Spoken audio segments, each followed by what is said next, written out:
আপনারা মিউট করেন। তাপস কি নাম, মিউট করেন না কেন?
ম্যাডাম তাহলে শুরু করেন।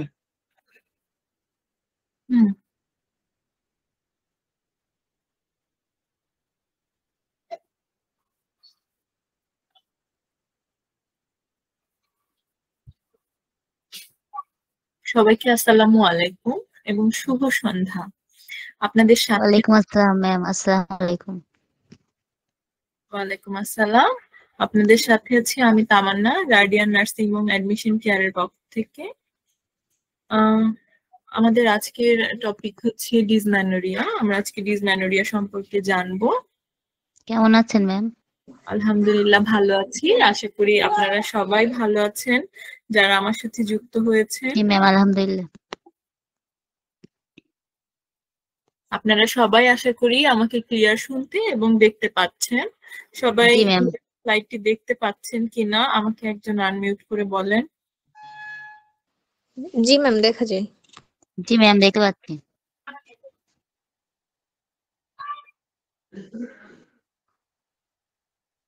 আমাদের 9:30টায় ক্লাসটি শুরু হওয়ার কথা ছিল।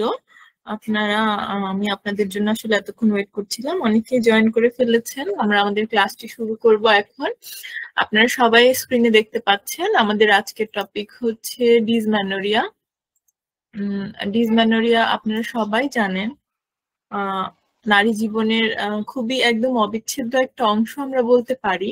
মেনস্ট্রুয়েশন যেমন আমাদের মেয়েদের জীবনে অত্যন্ত গুরুত্বপূর্ণ একটি ফেজ বা যাই বলেন একটা ফিজিওলজিক্যাল প্রসেস, তেমনি ডিসম্যানোরিয়া ওই মেনস্ট্রুয়েশনের সাথে ওতপ্রোতভাবে জড়িত। আমরা আমাদের নারী জীবনে প্রত্যেকটা মেয়ে কোনো না কোনো ভাবে এই যে ডিসম্যানোরিয়া এটাকে ফেস করেছে। অনেকে হয়তো টার্মটা জানেন বা অনেকে জানেন না।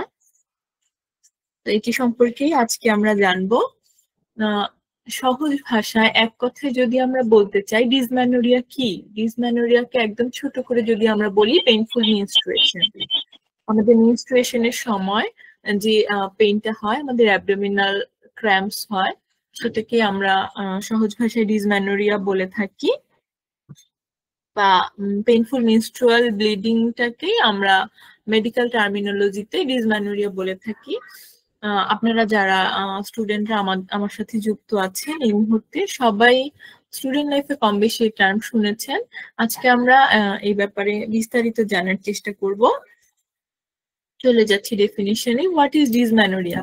ডিসম্যানোরিয়া কি?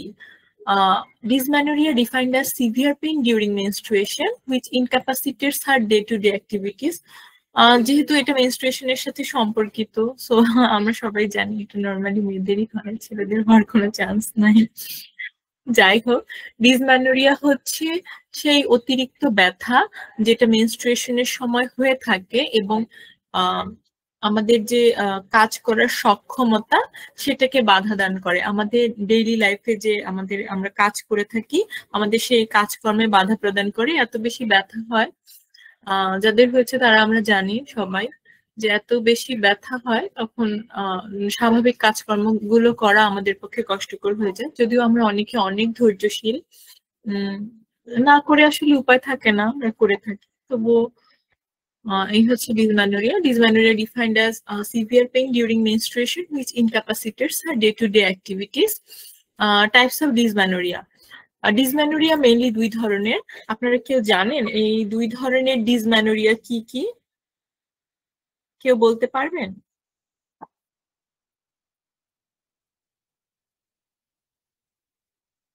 কেউ জানলে আমাকে আনমিউট করে বলে, না হয় আমি বলে দিব।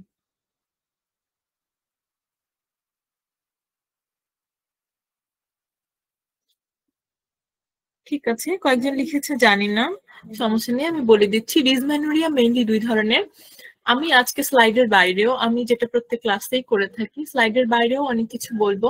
সো আমি আশা করব আপনারা যারা আমার সাথে ক্লাসে যুক্ত আছেন সবাই অবশ্যই নোট করবেন। আমরা একটা ক্লাস করতে বসেছি, অবশ্যই খাতা কলম নিয়ে সবাইকে বসা উচিত। সবাই নোট নিবেন, কারণ আমি স্লাইডের বাইরেও আপনাদের অনেক কিছু জানানোর চেষ্টা করব, বুঝাবো। সো সবাই সেগুলো লিখে নিবেন। ডিসম্যানোরিয়া মেইনলি দুই ধরনের। একটা ফার্স্ট ওয়ান হচ্ছে প্রাইমারি ডিসম্যানোরিয়া অ্যান্ড সেকেন্ড ওয়ান হচ্ছে সেকেন্ডারি ডিসম্যানোরিয়া। আমরা এই দুই ধরনের ডিসম্যানোরিয়া সম্পর্কে আজকে জানবো। First one primary ডিসম্যানোরিয়া। আপনারা এখানে দেখতে পাচ্ছি painful menstruation without any underlying pelvic disease. আমাদের যে পেলভিসে কোনো ধরনের ডিজিজ ছাড়া নর্মালি যে পেইনটা হচ্ছে, এটা কেন হচ্ছে আমি বলবো। সেই পেইনফুল মেনস্ট্রুয়েশনটাই হচ্ছে আমাদের প্রাইমারি ডিসম্যানোরিয়া। এটা নর্মালি মেনার্কি 2 বছরের মধ্যে হয়ে থাকে, কজড বাই ইনক্রিজড প্রোস্টাগ্ল্যান্ডিন।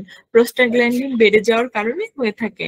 এখন আপনারা আমাকে একজন আনমিউট করে বলেন আপনারা মেনার্কি বলতে কি বোঝেন? কেউ জানেন? ম্যাম যখন থেকে মেনস্ট্রুয়েশন ফার্স্ট থেকে শুরু হয় ওইটা হয়। হ্যাঁ, যখন থেকে একটা মেয়ের মেনস্ট্রুয়েশন শুরু হয়, সেই ফার্স্ট অনসেট অফ মেনস্ট্রুয়েশন, প্রথম মেনস্ট্রুয়েশন, সেটাকে আমরা মেনার্কি বলে থাকি। এই মেনার্কি শুরু হওয়ার 1 থেকে 2 বছরের মধ্যে হচ্ছে প্রাইমারি ডিসম্যানোরিয়া শুরু হয়।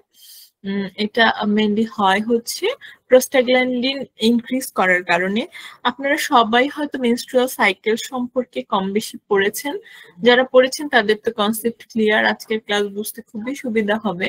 আর যারা জানেন না, আমি কিছুটা ধারণা দেওয়ার চেষ্টা করব এই টপিকের সাথে রিলেটেড, যেটা না জানলেই নয়, এবং আমরা পরবর্তীতে মেনস্ট্রুয়াল সাইকেলের উপর একটা ক্লাস নেওয়ার চেষ্টা করব। আমরা এখানে দেখতে পাচ্ছি যে বলছি যে 2 বছর মেনার্কি শুরু হওয়ার 2 বছরের মধ্যে প্রাইমারি ডিসম্যানোরিয়া হয়। কেন হয়? আমাদের কি হয়, হাইপোথ্যালামাস ওভারিয়ান পিটুইটারি এক্সিস, এটা স্টেবল হতে 2 বছর সময় লাগে। ঠিক আছে, হাইপোথ্যালামো পিটুইটারি ওভারিয়ান এক্সিস স্টেবল। এখান থেকে কি হয়, এখান থেকে মেইনলি আমাদের ব্রেন কি করে সিগন্যাল দেয় follicle stimulating hormone, gonadotropic hormone release করার জন্য। এরপরে যখন এটা রিলিজ করার জন্য আমাদের সিগন্যাল দিচ্ছে, তখন ওভারিতে হচ্ছে আমাদের ইস্ট্রোজেন এবং প্রোজেস্টেরন রিলিজ হয়। ঠিক আছে, ইস্ট্রোজেন প্রোজেস্টেরন রিলিজ হয়ে সেটা হচ্ছে আমাদের ইউটেরাসে কাজ করে। এই সময়টা, এই যে টোটাল যে প্রসেসটা, এটা নর্মালি স্টেবল হওয়ার জন্য একজন টিনেজার হচ্ছে পিরিয়ড শুরু হচ্ছে 9 থেকে 15 বছর বয়সে, এই পুরো সাইকেলটা স্টেবল হয়ে আসতে তার 2 বছর সময় লাগে। ঠিক আছে, এই 2 বছরের মধ্যে নর্মালি ওভুলেশন হয় না, কারো কারো ক্ষেত্রে হয় খুব অল্প পরিমাণে, মানে ওভাম পরিপক্ক হয় না, যেটা থেকে কি বলে স্পার্ম গিয়ে ওখানে ফার্টিলাইজেশন ঘটাবে, সেটা পুরোপুরি ওভামটা যে ম্যাচিউর হওয়ার যে ব্যাপারটা, এটা হয় না।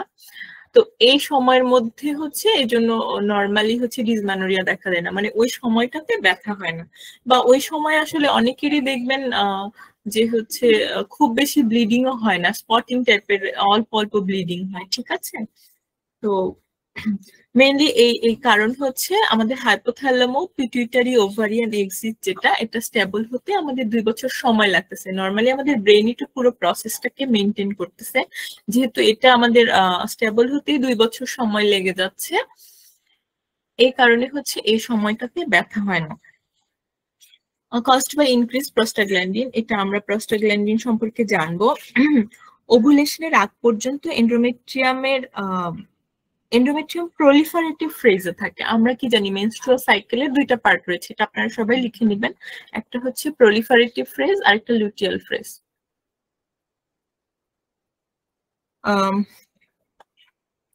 ওভুলেশনের আগ পর্যন্ত মেনস্ট্রুয়াল সাইকেলের দুইটা ফ্রেজ রয়েছে, একটা হচ্ছে প্রলিফারেটিভ ফ্রেজ আর একটা হচ্ছে লুটিয়াল ফ্রেজ। এই ফ্রেজগুলো আমরা যখন মেনস্ট্রুয়াল সাইকেল করব তখন আমি আপনাদেরকে ডিটেইলস বুঝিয়ে দিব। এখন আমাদের ডিসমেনোরিয়ার সাথে যতটুকু সম্পর্কিত আমি সেইটুকু বলে আপনাদের এই টপিকটা কভার করার চেষ্টা করব। ওভুলেশনের আগে পর্যন্ত এন্ডোমেট্রিয়াম প্রলিফারেটিভ ফ্রেজে থাকে। ওভুলেশন হলে তখন কি হয়, আমাদের এন্ডোমেট্রিয়াম লেয়ারের শেডিং হয়, এটা আমরা সবাই জানি। লেয়ারটা একটু দেখে নিব, আমি আপনাদের দেখাচ্ছি। ছবিটা দিতে আমার মনে ছিল না আসলে। আমরা একটা ইউটেরাসের ছবি দেখতে পাচ্ছি ফেলোপিয়ান টিউব সহ। এই যে লেয়ারটা আপনারা দেখতে পাচ্ছেন, এটা হচ্ছে দেখেন এখানে মার্ক করা আছে, এটা আমাদের এন্ডোমেট্রিয়াম লেয়ার, এই পাশে লেয়ারটা মায়োমেট্রিয়াম লেয়ার। হ্যাঁ, আমাদের যখন মেনস্ট্রুয়েশন হয় তখন মেইনলি এই যে এন্ডোমেট্রিয়াম লেয়ার, এই লেয়ারটা শেডিং হয়ে বের হয়ে চলে আসে, ঠিক আছে। সিক্রেটরি এন্ডোমেট্রিয়াম থেকে প্রজেস্টেরন রিলিজ হয়। আমাদের এই যে এন্ডোমেট্রিয়াম, এটা থেকে প্রজেস্টেরন রিলিজ হয়। প্রোস্টাগ্ল্যান্ডিন এন্ডোমেট্রিয়ামের ব্লাড সার্কুলেশন কমায়। আমরা এতক্ষণ যে প্রোস্টাগ্ল্যান্ডিনের কথা বললাম, হ্যাঁ, ওখান ওই প্রোস্টাগ্ল্যান্ডিন কি করে, আমাদের যে এখান থেকে ইস্ট্রোজেন প্রজেস্টেরন রিলিজ হচ্ছে এন্ডোমেট্রিয়ামের শেডিং এর আগে। হরমোনগুলোর অনেকগুলো কাজ আছে, সেগুলো আমরা জানবো। তার আগে আমরা এইটুকু জেনে রাখি, এন্ডোমেট্রিয়াম থেকে প্রজেস্টেরন রিলিজ হয় এবং প্রজেস্টেরন থেকে প্রোস্টাগ্ল্যান্ডিন রিলিজ হয়। আপনারা এইটুকু মনে রাখেন। আমাদের ওভুলেশনের আগে পর্যন্ত এন্ডোমেট্রিয়াম প্রলিফারেটিভ ফ্রেজে থাকে। ওভুলেশন হলে সিক্রেটরি ফ্রেজ বলে। সেই সিক্রেটরি ফ্রেজে কি হয়, প্রজেস্টেরন রিলিজ হয়, প্রজেস্টেরন থেকে প্রোস্টাগ্ল্যান্ডিন রিলিজ হয় এবং এই প্রোস্টাগ্ল্যান্ডিনের কাজ হচ্ছে কি করবে, ব্লাড সার্কুলেশনটাকে কমায় দিবে, ঠিক আছে। ব্লাড সার্কুলেশন কমায় দিবে এবং আমাদের ওই যে প্রোস্টাগ্ল্যান্ডিন, ওটা থেকে হচ্ছে এন্ডোথেলিন এবং লিউকোটেরিন রিলিজ হয়, সরি। আমাদের যে প্রোস্টাগ্ল্যান্ডিন আমরা বললাম, প্রোজেস্টেরন থেকে প্রোস্টাগ্ল্যান্ডিন রিলিজ হচ্ছে, সে প্রোস্টাগ্ল্যান্ডিন আবার কি করতেছে, এন্ডোথেলিন এবং লিউকোটেরিন রিলিজ করতেছে। এটা হচ্ছে মায়োমেট্রিয়ামের কন্ট্রাকশন করে।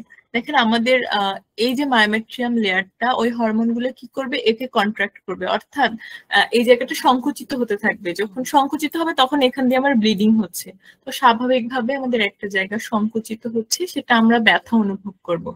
এটাই আমাদের মেইনলি হচ্ছে এই প্যাথোফিজিওলজি।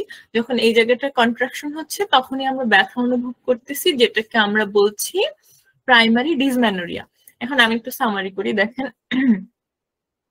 আমাদের যে এন্ডোমেট্রিয়াল প্রলিফারেটিভ ফ্রেজে থাকে, মানে ওভুলেশনের আগে পর্যন্ত, ওভুলেশন যখন হয়ে গেল এরপর এটা সিক্রেশন শুরু হবে, সেই ফ্রেজটাকে বলতেছি আমরা সিক্রেটরি ফ্রেজ। এই যখন এই সিক্রেটরি ফ্রেজটা চলে তখন আমরা এটাকে বলি সিক্রেটরি এন্ডোমেট্রিয়াম। হ্যাঁ, যখন আমাদের পিরিয়ডটা চলে, শেডিং হচ্ছে, তখন আমরা এটাকে সিক্রেটরি এন্ডোমেট্রিয়াম বলি। সিক্রেটরি এন্ডোমেট্রিয়ামে কি হয়, আমাদের প্রজেস্টেরন রিলিজ করে। প্রজেস্টেরন যখন রিলিজ হয়, প্রজেস্টেরনের প্রভাবে প্রোস্টাগ্ল্যান্ডিন রিলিজ হয়। প্রোস্টাগ্ল্যান্ডিন থেকে হচ্ছে ওইটার এফেক্টে আমাদের কি হবে, এন্ডোথেলিন এবং লিউকোটেরিন রিলিজ হবে। এন্ডোথেলিন এবং লিউকোটেরিন কি করবে, এই যে আমাদের মায়োমেট্রিয়াম লেয়ারের কন্ট্রাকশন করবে এবং হচ্ছে ব্লাড ফ্লো কমে যাবে। মানে এই লেয়ারে ব্লাড ফ্লো কমে যাবে, যখন ব্লাড ফ্লো কমে যাবে তখনই এই লেয়ারটা কন্ট্রাকশন হবে। এই লেয়ার যখন কন্ট্রাক্ট করবে তখন আমাদের এই মায়োমেট্রিয়ামের শেডিং হবে, অর্থাৎ এই জায়গাটাতে যখন আমাদের বারবার সংকুচিত হচ্ছে, প্রসারিত হচ্ছে, তখন one kind of abdominal cramping হয়, যে কারণে হচ্ছে আমাদের প্রাইমারি ডিসমেনোরিয়া হয়ে থাকে। আশা করি সবাই বুঝতে পেরেছেন এই পর্যন্ত। এটা ছিল আমাদের প্রাইমারি ডিসমেনোরিয়ার প্যাথোফিজিওলজি। কারো যদি সমস্যা থাকে আনমিউট করে আমাকে প্রশ্ন করেন।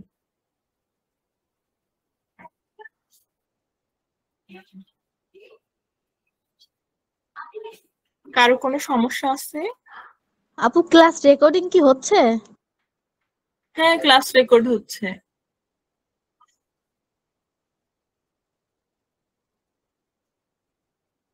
আমি আপনাদের যে প্রাইমারি ডিসমেনোরিয়ার প্যাথোফিজিওলজিটা বললাম, এই পর্যন্ত কারো বুঝতে কোনো সমস্যা আছে? না আপু, বুঝেছি। যে আমাকে বললেন বুঝেছেন, সে কাইন্ডলি আনমিউট করে আমাকে স্টেপ গুলো জাস্ট বললে হবে। আমি অবশ্যই আপনাকে হেল্প করব। প্রথমবার শুনে আসলে মনে রাখা যায় না, আমি নিজেও অনেকবার ভুলে যাই। তাতে সমস্যা নাই, আপনি চেষ্টা করেন, আমি বাকিটা বলে দিব। পারবেন? কোন স্টেপ গুলো বলবো আপু? আমি মাত্র যে প্রাইমারি ডিসমেনোরিয়ার একটা প্যাথোফিজিওলজি বললাম স্টেপ বাই স্টেপ, সেটাই আপনি আমাকে বলেন শর্টে।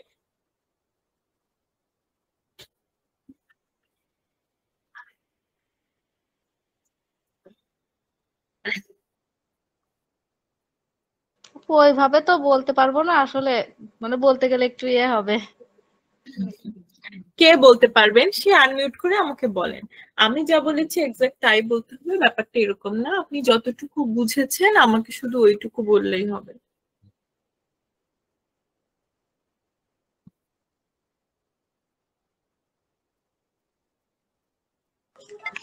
ম্যাম আর একটু বুঝিয়ে দেন, আসলে এতটা বুঝতে পারিনি। দেখেন আমি আবার বলি, ওভুলেশনের আগে পর্যন্ত আমাদের যে এন্ডোমেট্রিয়াম সেটা প্রলিফারেটিভ ফেজে থাকে।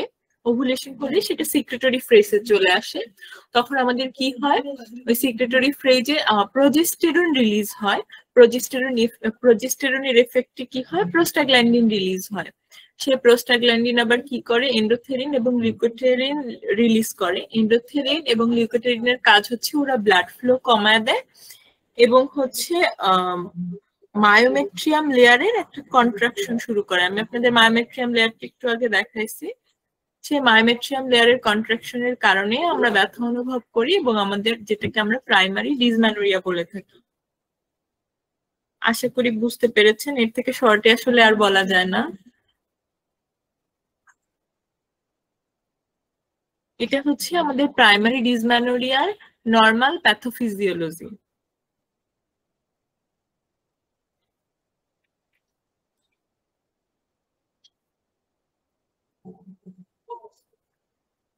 যে প্রশ্ন করেছিলেন সে কি বুঝতে পেরেছেন? হ্যাঁ ম্যাম, আচ্ছা আরেকটা কথা, মায়োমেট্রিয়াম যে ইয়েটা কনস্ট্রাকশনটা এটা কেন হয়? এটা এই কি যে আপনার হ্যাঁ হ্যাঁ হ্যাঁ আমি ডিসমেনোরিয়ার জন্যই হয়? ডিসমেনোরিয়াটা কেন হয় আমরা তো এতক্ষণ সেটাই বললাম, যে আমাদের প্রাইমারি ডিসমেনোরিয়া কি, আমাদের পেইনফুল মেনস্ট্রুয়েশন। এই যে পেইনটা হচ্ছে সেটা কেন হচ্ছে, আমাদের ওই মায়োমেট্রিয়াম লেয়ারটা সংকুচিত হচ্ছে। ওই যে আমি একটু আগে বললাম এন্ডোথেলিন এবং লিউকেটারিন রিলিজ করতেছে, সেটা কি করে ওই জায়গাটার ব্লাড ফ্লো কমায় দেয়। ওই যে মাসেল লেয়ার ইউটেরাসের বাইরে, সেই মাসেল লেয়ারে ব্লাড ফ্লো কমায় দেয় এবং ওই জায়গাটা কনস্ট্রিক্ট করতে থাকে, সংকুচিত হতে থাকে ওই যে এন্ডোথেলিন এবং লিউকেটারিনের এফেক্টের জন্য। এই কারণেই মেইনলি আমরা ব্যথা অনুভব করি, যেটাকে আমরা প্রাইমারি ডিসমেনোরিয়া বলছি। আশা করি বুঝতে পেরেছেন।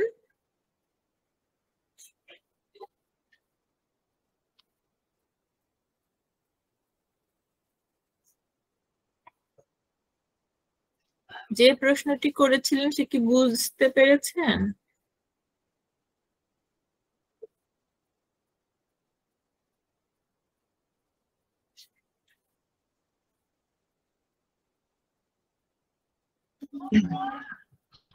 ঠিক আছে, আমরা দেখে নিব প্রাইমারি ডিসমেনোরিয়া।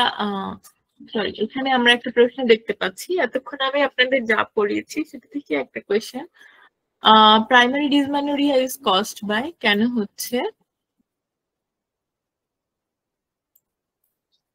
সবাই দুটি দ্রুত কমেন্ট করে ফেলুন।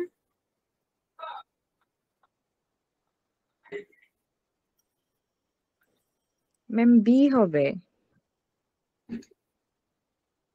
আমি একটু আগে এটা আপনাদের পড়িয়েছি যে এক্সেস প্রোস্টাগ্ল্যান্ডিন প্রোডাকশন হচ্ছে আমাদের, যার প্রভাবে আমাদের প্রাইমারি ডিসমেনোরিয়া হয়ে থাকে।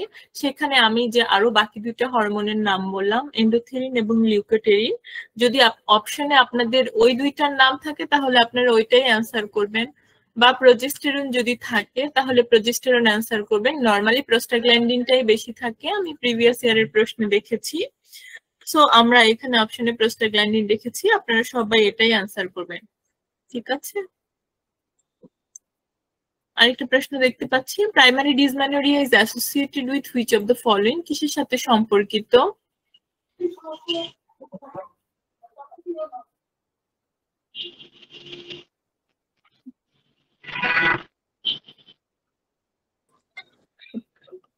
পেইনফুল ইউটেরিন কন্ট্রাকশন, এটাও বি হবে ম্যাম।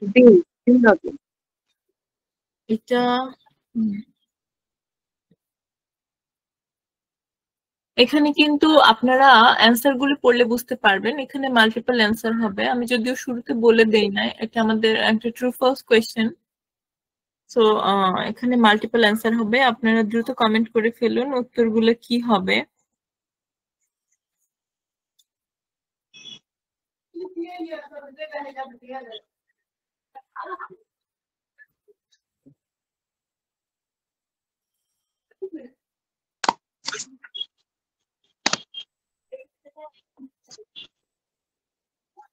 অনেকে উত্তর করেছে, দেখে নিচ্ছি। Primary dysmenorrhea is associated with which of the following, excessive prostaglandin, এটা তো আমরা জানি।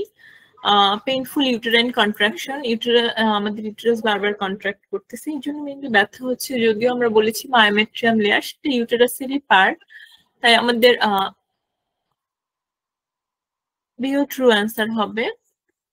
স্ট্রাকচারাল পেলভিক অ্যাবনর্মালিটিস, যদি পেলভিসের কোনো স্ট্রাকচারাল অ্যাবনর্মালিটিস থাকে তাহলে পেইন হতে পারে, এটা হবে। স্টার সুন আফটার মেনার্কি, ঠিক আছে, মেনার্কির সরি এটা হবে না, স্টার সুন আফটার মেনার্কি এটা হবে না, কারণ হচ্ছে আমরা বলেছি 1 থেকে 2 বছর পরে শুরু হয়, তার মানে এটা হবে না। আমাদের অ্যান্সার হবে এবিসি, নশিয়া ভমিটিং এখন পর্যন্ত আমরা পড়ি না, এটা আমাদের প্রাইমারি ডিসমেনোরিয়ার সাথে অ্যাসোসিয়েটেড না। যদিও কিছু কিছু ক্ষেত্রে যখন আমাদের ডিসমেনোরিয়া হয় তখন অনেকেরই এই বমি করার টেন্ডেন্সি থাকে, কিন্তু তবু আমাদের এটা অ্যান্সার হবে না, এটা কোনো স্ট্রং কজ না, বা এটা স্ট্রংলি এর সাথে অ্যাসোসিয়েটেড না। একটু ইন্টারাপ্ট করছি, সাইফ আপু একটু ফ্যানটা দিয়ে যাও তো, গরম লাগতেছে, হালকা করে দাও, কমায় দিও। তাহলে আমাদের ট্রু অ্যান্সার হবে excess prostaglandin, painful uterine contraction, structural pelvic abnormalities. ঠিক আছে,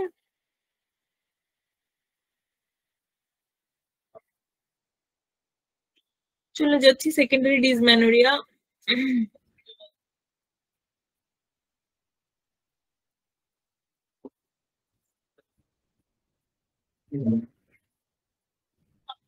আমরা এখানে দেখবো তার আগে painful menstruation due to underlying pelvic pathology. Underlying pelvic pathology বলতে বোঝায় আমাদের জেনিটাল অর্গানে বা ইউটেরাসের আশেপাশে কোনো একটা ডিজিজ আছে, হ্যাঁ, এই ধরনের কোনো পেলভিক প্যাথোলজি যদি থাকে তাহলে সেই প্যাথোলজির জন্য যদি ডিসমেনোরিয়া হয় তাহলে সেটাকে আমরা বলছি সেকেন্ডারি ডিসমেনোরিয়া। যেমন কমন কজ গুলো হচ্ছে endometriosis, adenomyosis, pelvic inflammatory disease বা পিআইডি যেটাকে আমরা বলে থাকি, ফাইব্রয়েড, পেলভিক কনজেশন সিনড্রোম এবং পলি। এই যে বিভিন্ন ডিজিজ, হ্যাঁ, এগুলা বিভিন্ন, আমরা গাইনি কেস গুলো যখন আমরা দেখি তখন দেখে থাকি অনেক পেশেন্ট এন্ডোমেট্রিওসিস এ ভুগছে, অ্যাডিনোমায়োসিস, পলি খুবই কমন, এগুলা ফাইব্রয়েডস। হ্যাঁ, এই কারণে যদি হয়ে থাকে, তার যদি এই ধরনের কোনো অ্যাডহেশন বা কিছু থেকে থাকে ভিতরে, সে কারণে যদি তার ব্যথা হয় তাহলে সেটাকে আমরা বলছি সেকেন্ডারি ডিসমেনোরিয়া। এখানে কি হয়, pain often begins before menstruation, এটা অনেক সময় মেনস্ট্রুয়েশনের আগে ব্যথা শুরু হতে পারে এবং মে last longer than normal periods crumbs. হ্যাঁ, তার পিরিয়ডের যে ব্যথা, পিরিয়ডের ক্রাম্পস থেকেও বেশি দিন এটা স্টে করতে পারে। ঠিক আছে, তাহলে আমাদের কি বলে dysmenorrhoea which is associated with pelvic pathology, আমাদের যে ডিসমেনোরিয়া পেলভিক প্যাথোলজির সাথে সম্পর্কিত সেটাকে আমরা বলছি সেকেন্ডারি ডিসমেনোরিয়া। এটা এখানে আমার লেখা নাই, যদিও এইটুকু লেখা আছে আন্ডারলাইন পেলভিক প্যাথোলজির জন্য হয়ে থাকে, সবাই লিখে নিবেন। The dysmenorrhoea which is associated with pelvic pathology is termed as secondary dysmenorrhoea. এখন আমরা দেখবো সাইন সিমটম গুলো কি কি। আমরা অলরেডি জানি, যেহেতু আমরা সবাই কম বেশি ডিসমেনোরিয়া ফেস করেছি, তবুও আমরা একটু ছোট করে জেনে নিব প্রাইমারি ডিসমেনোরিয়ার সাইন সিমটম গুলো কি কি। পেইন ক্যারেক্টারিস্টিক্স, পেইন আমাদের কি হবে? Cramping lower abdomen, lower abdominal pain হবে, এটাই মেইন সিমটম। আমাদের অনেক বেশি ব্যথা হয়, একদম সেটা অসহনীয় পর্যায়ে চলে যায়। Pain may radiate to lower back and thigh, নিচের দিকে ছড়িয়ে পড়তে পারে লোয়ার ব্যাক এবং thigh. Pain start just before at the onset of menstruation, pain last 24 to 48 hours. ঠিক আছে, পিরিয়ড শুরু হওয়ার কিছু আগে ব্যথা হতে পারে, তবে পিরিয়ড শুরু হওয়ার 24 ঘন্টার মধ্যেও যদি ব্যথা শুরু হয় সেটাকেও আমরা প্রাইমারি ডিসমেনোরিয়া বলে থাকি।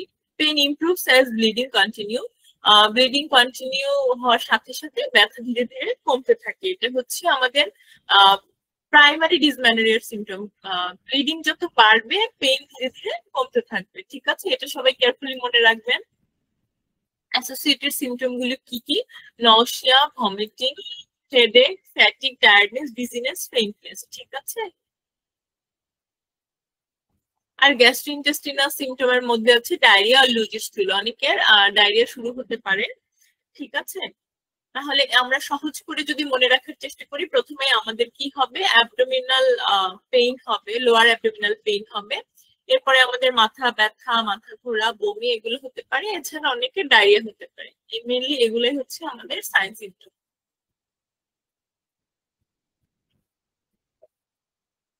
আমরা জেনে নিব সেকেন্ডারি ডিসমেনোরিয়ার সাইন সিমটম গুলো। পেইন ক্যারেক্টারিস্টিক ডাল, অ্যাকিং পেইন, অ্যাকিং পেলভিক পেইন। অনেক সময় পেইনটা খুব বেশি স্ট্রং হয় না, হালকা অনেকক্ষণ ধরে ব্যথা করতে থাকে বা অনেক দিন ধরে ব্যথা করে। Pain often begins before menstruation and last longer than normal cramps. অনেক সময় কি হয়? মেনস্ট্রুয়েশনের বেশ কিছুদিন আগে থেকেই ব্যথা শুরু হয়। Pain May persist through out the menstrual cycle, পুরো মেনস্ট্রুয়াল সাইকেল জুড়ে ব্যথাটা থেকে যেতে পারে। নট অনলি ডিউরিং পিরিয়ড, শুধুমাত্র পিরিয়ডের সময় না, পুরো সাইকেল বলতে আমাদের ওই যে পিরিয়ডস এর যে 28 ডেজ সাইকেলটা আমরা শিখবো। আপনার আমি আসলে এই ক্লাসটাই আগে নেওয়া দরকার ছিল, যদিও সেই পুরো সাইকেল জুড়েই পেশেন্টের আমার ব্যথা থাকবে। পেশেন্ট ব্যথার কমপ্লেন করবে যে আমার পুরো মাস জুড়েই ব্যথা করতেছে। এটা হচ্ছে আমাদের সেকেন্ডারি ডিসমেনোরিয়ার ক্ষেত্রে হবে। Pain may radiate to back or legs, পেইনটা পা এবং কোমরের দিকে ছড়িয়ে পড়তে পারে। মেনস্ট্রুয়াল চেঞ্জ হবে, কি হবে? হেভি মেনস্ট্রুয়াল ব্লিডিং, অনেক বেশি ব্লিডিং হবে, যেটাকে আমরা মেনোরেজিয়া বলছি। ইরেগুলার পিরিয়ডস হবে, অর্থাৎ পিরিয়ড রেগুলার থাকবে না। যেমন তার হওয়ার কথা 28 দিন পর, তার 10 দিন পরই পিরিয়ড হচ্ছে, 15 দিন পর হচ্ছে, আবার অনেক ক্ষেত্রে হচ্ছেই না, 2 মাস 3 মাস চলে যাচ্ছে। স্পটিং বিফোর মেনস্ট্রুয়েশন, স্পটিং বলতে আমরা বুঝি যে হালকা হালকা ব্লিডিং হয়, একবারে মেনস্ট্রুয়েশনের সময় যে আমাদের কন্টিনিউয়াস ব্লিডিং হয় সেটা হয় না, অল্প অল্প করে ব্লিডিং হতে থাকে, এটাকে আমরা স্পটিং বলছি। Associated symptom, pain during intercourse, যেটাকে আমরা ডিসপ্যারোনিয়া বলি, স্পেশালি ইন এন্ডোমেট্রিওসিস। এটা আমরা জানবো। এন্ডোমেট্রিওসিস হচ্ছে এটা একটা পেলভিক প্যাথোলজি। এন্ডোমেট্রিয়াম টিস্যু ইউটেরাসের বিভিন্ন জায়গায় ছড়িয়ে ছিটিয়ে থাকে, এটাকে এন্ডোমেট্রিওসিস বলে। মানে এন্ডোমেট্রিয়াল টিস্যু যেখানে থাকার কথা ওইখানে থাকা ছাড়াও ওই যে ইউটেরাসের গায়ে কি বলে মায়োমেট্রিয়ামে থাকতে পারে, ফেলোপিয়ান টিউবে বা তার আশেপাশে এন্ডোমেট্রিয়াল টিস্যু থাকতে পারে, সেটাকে এন্ডোমেট্রিওসিস বলে। Pain during urination, urine pass করার সময় তার ব্যথা হতে পারে। Painful bowel movements, chronic pelvic pain even outside menstruation. Pelvic pain হতে পারে মেনস্ট্রুয়েশন ছাড়াও। Infertility, common in endometriosis or PID.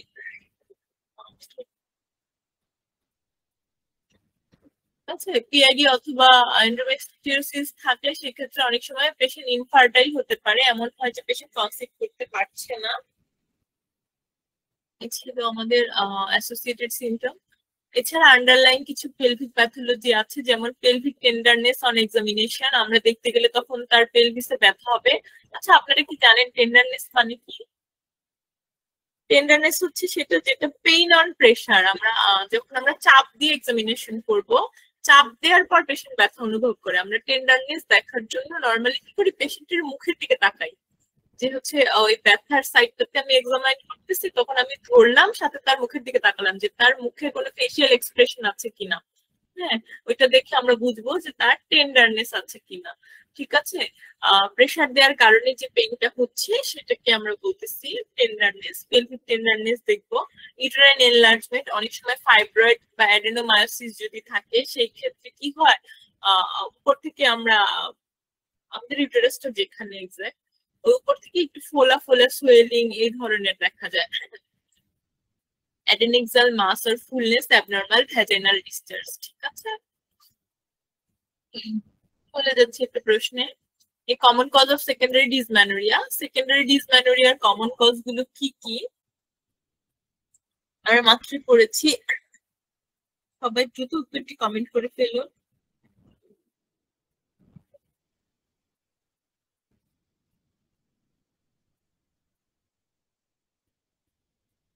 Common cause of secondary dysmenorrhea endometriosis, এটা আমরা সবাই জানি, সবাই সঠিক উত্তর দিয়েছে, ধন্যবাদ সবাইকে। Secondary dysmenorrhea may be caused by, কেন হয়, এটা কিন্তু অনেকগুলো মাল্টিপল অ্যান্সার হবে, সবাই দ্রুত অ্যান্সারটি লিখে ফেলুন। সেকেন্ডারি ডিসম্যানোরিয়ার কারণগুলো, সেকেন্ডারি ডিসম্যানোরিয়া কেন হয়।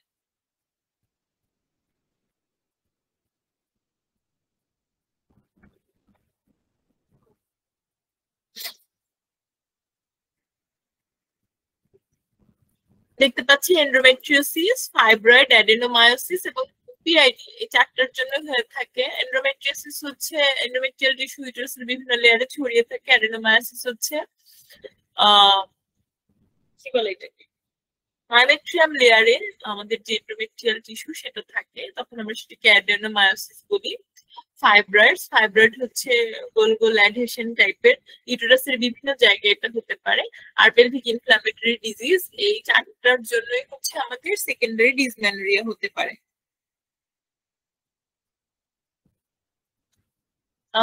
আরেকটা প্রশ্ন দেখতে পাচ্ছি, which condition may cause secondary dysmenorrhea, কোনটা সেকেন্ডারি ডিসম্যানোরিয়া ঘটাতে পারে। আসলে ঘুরে ফিরে একই প্রশ্ন, আশা করি এটা সবাই পারবে, ঠিক দিয়ে ফেলুন।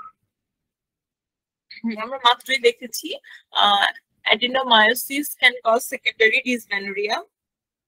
সবাই সঠিক উত্তর দিয়েছে, যারা আমার উত্তর দিয়েছে লিখে সবার উত্তর সঠিক হয়েছে।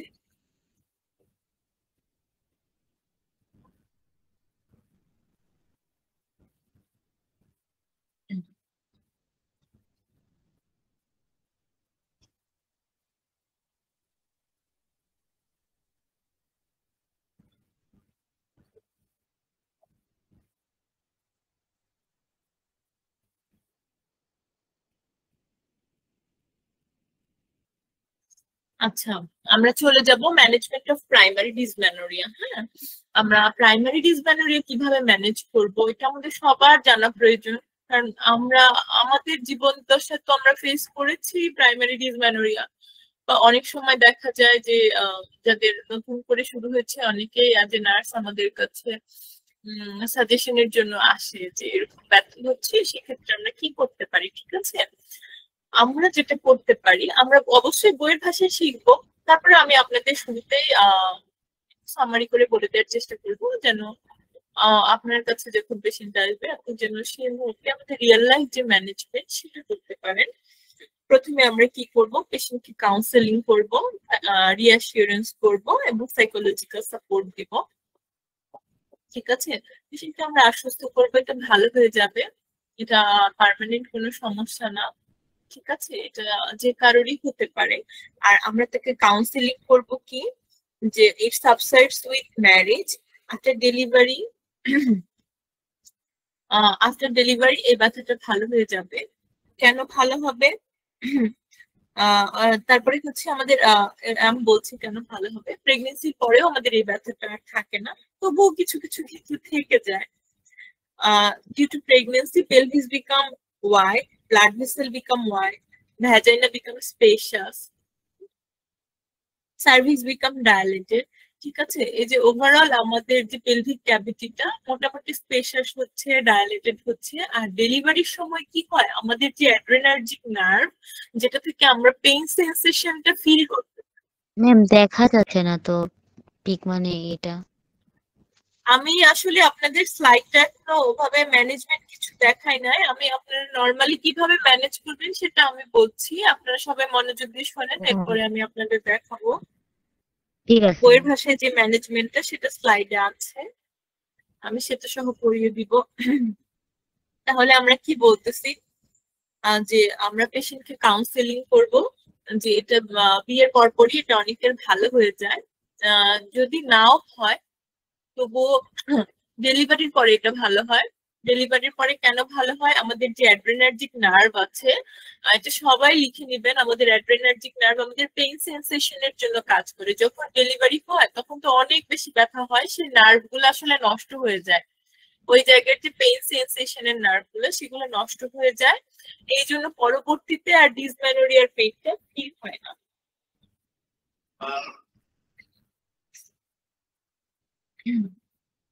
এই যে প্রসিডিউরটা, এটা আমরা পেশেন্টের কাছে এক্সপ্লেইন করব, ঠিক আছে?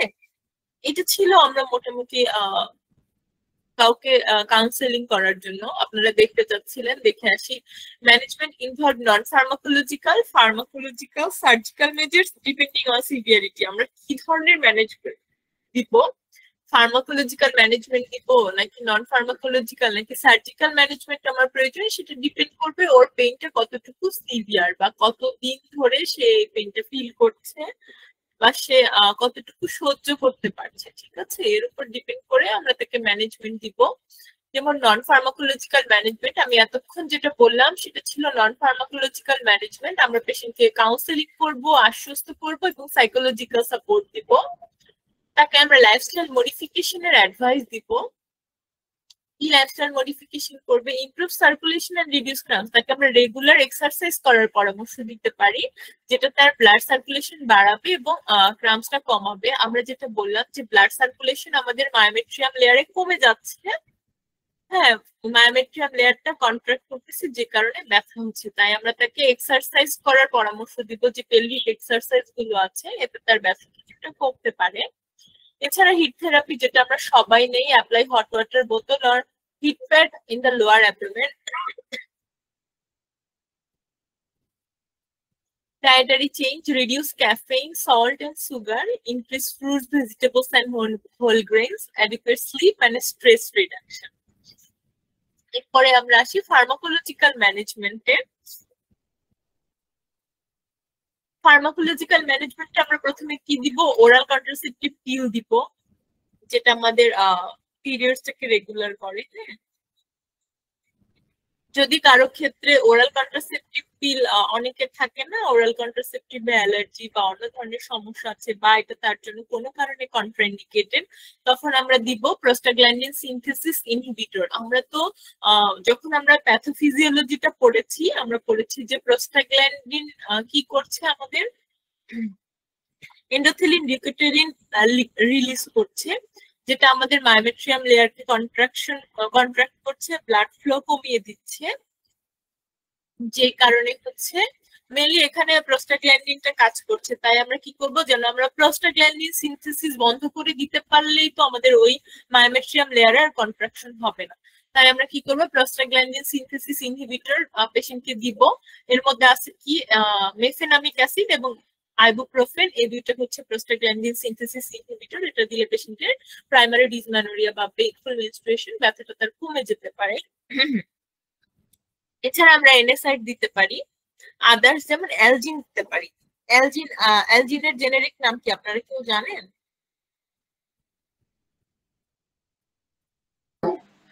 Tiemonium methyl sulphate. এই যে টাইমোনিয়াম মিথাইল সালফেট, ওর কাজ হচ্ছে যে মায়োমেট্রিয়াম লেয়ারে যে কন্ট্রাকশন হচ্ছে, এই কন্ট্রাকশনের জন্যই তো আমরা মেনলি ব্যথা অনুভব করছি, এই কন্ট্রাকশনটাকে বন্ধ করে দাও। সে কি করে, মনে হয় এই সম্ভবত 30 মিনিটের মধ্যে কাজ করা শুরু করে। যখন আমরা অ্যালজিন খাই 30 মিনিট বা 40 মিনিটের মধ্যে কাজ করা শুরু করি, সে কি করে, ওই যে মায়োমেট্রিয়াম লেয়ারের কন্ট্রাকশন, এটা সে বন্ধ করে দেয়।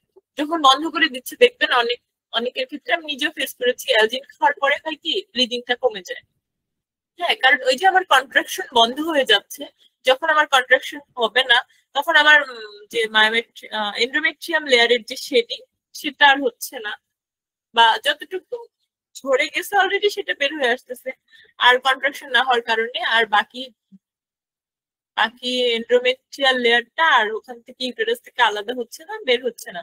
তো অ্যালজিন কি করবে, যখন আমার অতিরিক্ত ব্যথা, তখন আসলে এত কিছু ভাবার সময় নেই, তখন মনে হয় ব্যথাটা কমলেই হয়। অ্যালজিন কি করে, সেই কন্ট্রাকশনটা প্রিভেন্ট করে, করে হচ্ছে তার ব্যথাটা কমায়। প্রোস্টাগ্ল্যান্ডিন সাথে সাথে সে কি করে, প্রোস্টাগ্ল্যান্ডিন যে রিলিজ ওটাকেও ইনহিবিট করে। ঠিক আছে, তাহলে আমরা প্রথমে ওসিপি দিব। ওসিপি যদি কারো কন্ট্রাইন্ডিকেটেড থাকে, বা অনেক সময় বাচ্চাদের ক্ষেত্রে বা আনম্যারিড যারা আছে তারা ওসিপি নেয় না, তখন আমরা প্রোস্টাগ্ল্যান্ডিন সিনথেসিস ইনহিবিটর দিব। সেটা যদি আমাদের কাজ না করে বা আমাদের অ্যাভেলেবেল না থাকে, তখন আমরা অ্যালজিন দিব। ঠিক আছে, প্রোজেস্টিন অনলি থেরাপি এটা দিতে পারি যারা হচ্ছে ইস্ট্রোজেন নিতে পারবে না, যাদের শরীরে ইস্ট্রোজেন লেভেল বেশি, এই ধরনের পেশেন্টকে আমরা ইস্ট্রোজেন দিই না, তখন আমরা প্রোজেস্টিন অনলি থেরাপি দিয়ে থাকি। এটা নরমালি ডক্টর অ্যাডভাইস করে। এছাড়া কি করব, কি বাউল ক্লিয়ার রাখবে, প্লেন্টি অফ ফুড, প্রচুর পরিমাণে পানি খাবে, টেক ওআরএস। ওআরএস আমরা খেতে বলি, অনেক সময় কি হয় যে হচ্ছে পিরিয়ডস এর এই সময়টাতে অনেকের ডায়রিয়া শুরু হয়। আমরা পড়েছিলাম প্রাইমারি ডিসমেনোরিয়ার সাইন সিমটমে, তখন আমরা তার ইলেকট্রোলাইট ইমব্যালেন্স যেন না হয় তাই পেশেন্টকে ওআরএস খেতে বলি।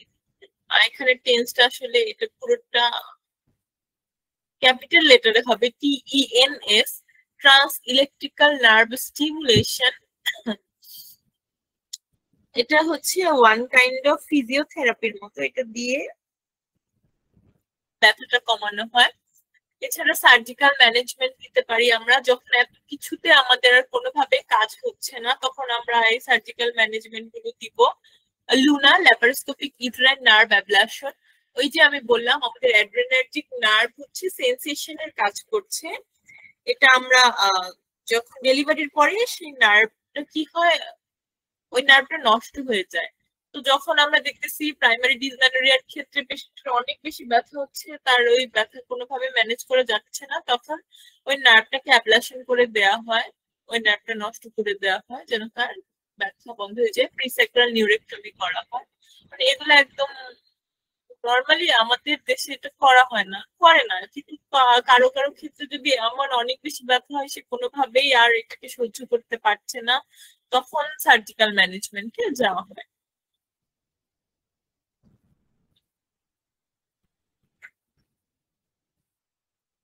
আচ্ছা, আমরা একটা প্রশ্ন দেখতে পাচ্ছি, NSAIDs helps relieve dysmenorrhea because কিভাবে ডিসমেনোরিয়া থেকে রিলিভ করে? সবাই দ্রুত অ্যান্সার করে ফেলবেন।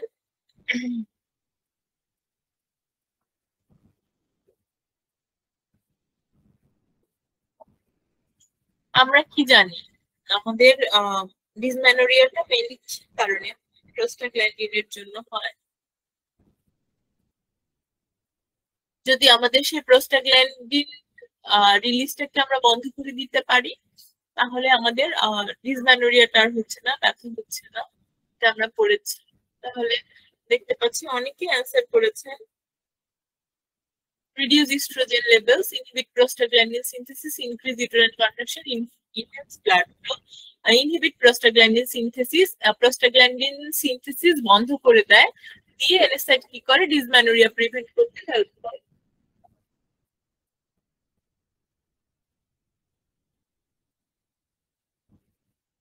আশা করি বুঝতে পেরেছে।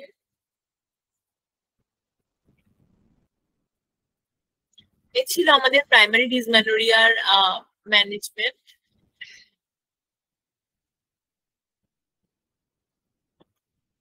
আমরা সংক্ষেপে যদি একটু বলি, প্রথমে আমরা পেশেন্টকে নন ফার্মা প্রাইমারি ডিসমেনোরিয়া আমরা কিভাবে ম্যানেজ করব, আমি কিন্তু এটা আবার জিজ্ঞেস করব, হ্যাঁ সবাই মনোযোগ দিয়ে শুনবেন। প্রাইমারি ডিসমেনোরিয়া আমরা ম্যানেজ করব কিভাবে? প্রথমে আমরা পেশেন্টকে কাউন্সেলিং করব, রিঅ্যাসিওরেন্স দিব, সাইকোলজিক্যাল সাপোর্ট দিব। কি কাউন্সেলিং করব? যে এই ব্যথাটা আমাদের চিরস্থায়ী না, এই ব্যথাটা ভালো হয়ে যায়। কখন ভালো হবে? বিয়ের পরে, যখন অথবা ডেলিভারির পরে, যখন তার সার্ভিক্স ডায়ালেট হবে, ভ্যাজাইনা বিকাম স্পেশাস, এই এই জিনিসগুলো হওয়ার পরে তার কি হবে, অ্যাড্রেনার্জিক নার্ভটা তো আমার পেশেন্ট বুঝবে না, তাকে আমরা কাউন্সিলিং করব। তার একটা বাচ্চা হওয়ার পরে তার ভ্যাজাইনা স্পেশাস হবে এবং সে আর এই ব্যথাটা ফিল করবে না। ঠিক আছে, পেশেন্টকে আমরা প্রথমে কাউন্সিলিং, রিঅ্যাসুরেন্স, সাইকোলজিক্যাল সাপোর্ট দিলাম।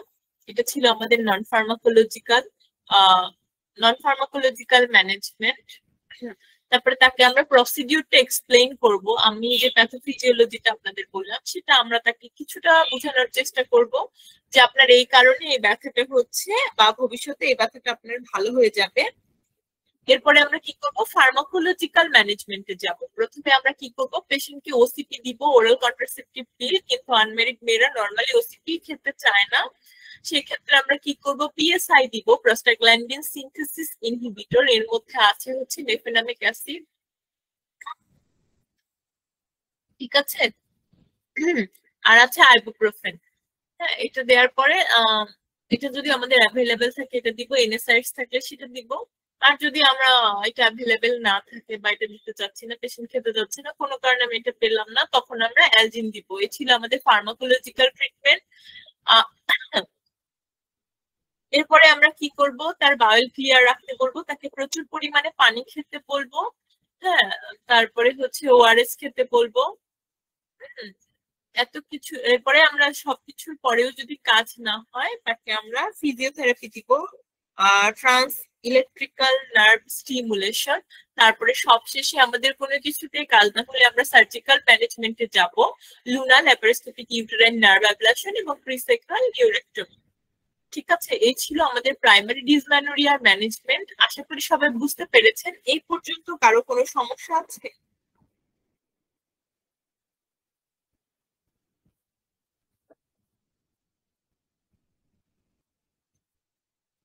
কারো কোনো সমস্যা থাকলে আনমিউট করে আমাকে বলেন।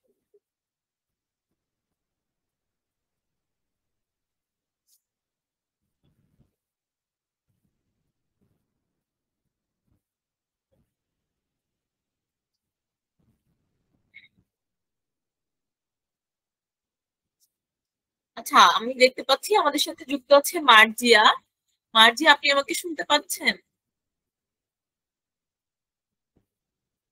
জি ম্যাডাম, শুনতে পাচ্ছি।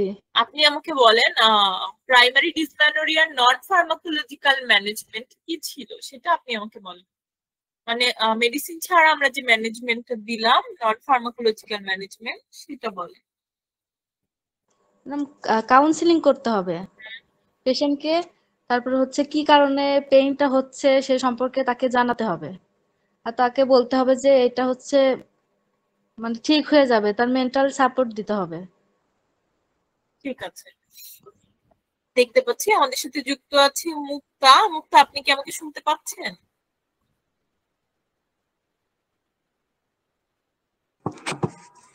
হ্যাঁ হ্যাঁ আপু, শুনতে পাচ্ছি। আপনি আমাকে বলেন আমরা ফার্মাকোলজিক্যাল ম্যানেজমেন্ট কি দিব? ফার্মাকোলজিক্যাল ম্যানেজমেন্ট হচ্ছে অ্যালজিন, আইবুপ্রোফেন। মুক্তা, আমি আপনাদেরকে সিরিয়ালি বলেছি, কি বলেছি, আমরা প্রথমে ওসিপি দিব। যদি ওসিপি আমাদের সেটা আনম্যারিড মেয়েরা অ্যালাউ করে না, সেক্ষেত্রে আমরা কি দিব?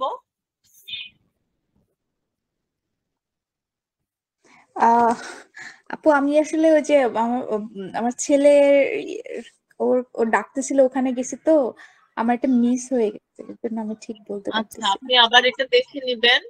হ্যাঁ হ্যাঁ ওসিপি দিব, ওসিপি কাজ না হলে বা আমাদের তখন এটা দেওয়া পসিবল না হলে আমরা পিএসআই দিব। সেটা অ্যাভেলেবেল না হলে এট লাস্ট আমরা এলজি দিব। ঠিক আছে,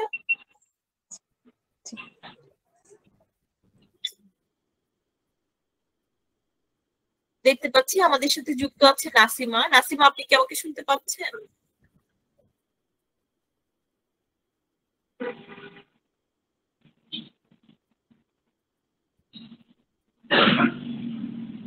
নাসিমা, আপনি কি আমাকে শুনতে পাচ্ছেন? জি আপু। আপনি আমাকে বলেন, আমরা তো ফার্মাকোলজিক্যাল এবং নন ফার্মাকোলজিক্যাল ম্যানেজমেন্ট দিলাম, এরপরে আমরা কি করব, আর কি কি করতে হবে? ম্যাম হচ্ছে তাতেও যদি না হয় হচ্ছে তারপরে সার্জিক্যাল ইয়েতে যেতে হবে। হ্যাঁ, তার আগে আমরা কিছু করব না, তাকে বলবো বাওয়েল ক্লিয়ার রাখার জন্য বা পর্যাপ্ত প্লেন্টি পরিমাণে অফ পানি ওআরএস ওআরএস খাইতে বলবো। ঠিক আছে, সবাইকে মনোযোগ দিয়ে ক্লাস করতে হবে। জি আপু। আমরা এই ছোট ছোট জিনিসগুলো এখন থেকে যদি মনে না রাখি, আমাদের লাইসেন্স বা পোস্ট বেসিক পরীক্ষার্থী যারাই আছেন, পরীক্ষার সময় এতগুলো পড়া আসলে একসাথে তখন বার্ডেন মনে হবে। সো আপনারা চেষ্টা করবেন, আমরা কিন্তু খুব লিমিটেড টপিক পড়াই, হ্যাঁ, ওইটুকুই যেন ওই দিনের মধ্যে আমরা পড়ে শেষ করি। ক্লাসটা যদি আপনারা মনোযোগ দিয়ে করেন, তাহলে আজকের এই ক্লাসটা শেষ করার পর এটা আপনাকে পড়ার জন্য খুব বেশি সময় দিতে হবে না।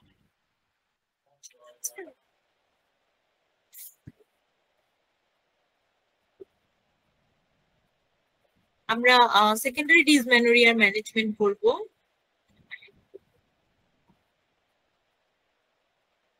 তার আগে আমি স্লাইডের বাইরে কিছু কথা বলবো যেগুলো আমার স্লাইডে নাই, সবাই নোট করে নেবেন, আমি কিন্তু জিজ্ঞেস করবো, ঠিক আছে? আমরা জেনে নিব সেকেন্ডারি ডিসমেনোরিয়ার কারণগুলো কি কি। আমরা অলরেডি জেনেছি যে আমাদের সেকেন্ডারি ডিসমেনোরিয়া কেন হয়, মানে পেলভিক প্যাথোলজির জন্য। সেই পেলভিক প্যাথোলজি গুলো আমাদের কি কি, সরি, আমাদের এন্ডোমেট্রিওসিস, অ্যাডেনোমায়োসিস, পলিফাইব্রয়েড, এগুলাকে আমরা বলছি বিভিন্ন পেলভিক প্যাথোলজি। এগুলোর জন্য আমাদের সেকেন্ডারি ডিসমেনোরিয়া হয়, তাই তো? এখন এটাকে আমরা দুই ভাগে ভাগ করি। আমি কিন্তু এটা জিজ্ঞেস করব, সবাই লিখে নিবেন। আমাদের সেকেন্ডারি যে ডিসমেনোরিয়া, এটাকে আমরা দুই ভাগে ভাগ করে থাকি, মানে কারণ অনুসারে। একটা হচ্ছে এই কারণগুলোকে দুই ভাগে ভাগ করি, একটা হচ্ছে স্ট্রাকচারাল কজ, আরেকটা হচ্ছে আনস্ট্রাকচারাল কজ, ঠিক আছে? স্ট্রাকচারাল কজ কোনটা, যেটা আমরা হচ্ছে আল্ট্রাসাউন্ড, এমআরআই বা সিটি স্ক্যানের মাধ্যমে দেখতে পাবো, ঠিক আছে? মানে বড় কোনো ধরনের রেডিয়েশন, এই ধরনের কোনো কজ যেগুলা, সেটাকে আমরা বলছি স্ট্রাকচারাল কজ। আর আনস্ট্রাকচারাল কজ যেটা হচ্ছে হরমোন রিলেটেড, যেটা আমাদের কোনো ইমেজিং এর মাধ্যমে দেখা সম্ভব না, আল্ট্রাসাউন্ড, এমআরআই, এই ধরনের কোনো কিছু দিয়ে দেখা সম্ভব না।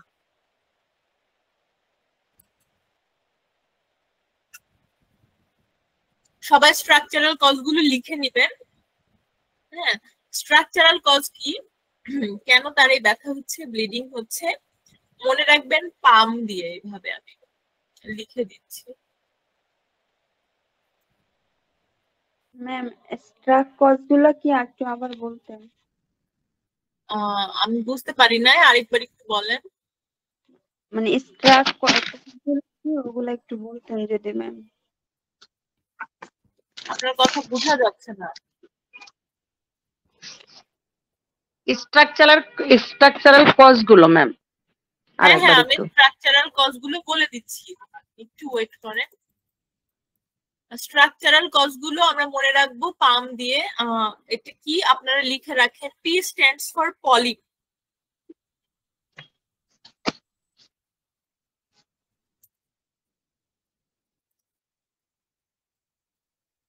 Plum. P stands for poly, A for adenomyosis.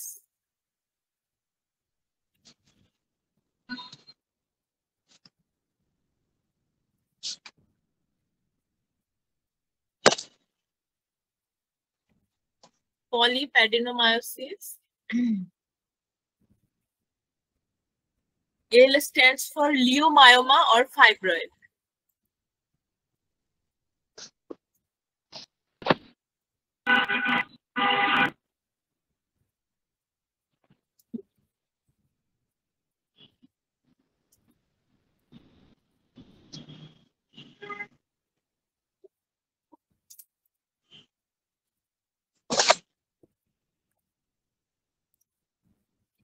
And the last one, M stands for endometrial malignancy.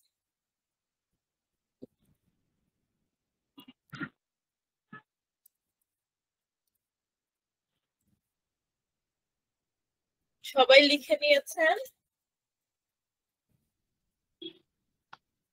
পাম হচ্ছে আমাদের মনে রাখার টেকনিক। এটাকে আবার স্ট্রাকচারাল কজ মনে করবেন না কেউ। হ্যাঁ, পাম দিয়ে আমরা মনে রাখবো P for polyp, A for adenomyosis, L for leiomyoma or fibroid এবং পি ফর এন্ডোমেট্রিয়াল ম্যালিগন্যান্সি। ঠিক আছে? for polyp, P for polyp, L A for adenomyosis. এটা ছিল আমাদের সেকেন্ডারি এন্ডোমেট্রিওসিসের সেকেন্ডারি ডিসম্যান্থিয়ার স্ট্রাকচারাল কজ। ঠিক আছে?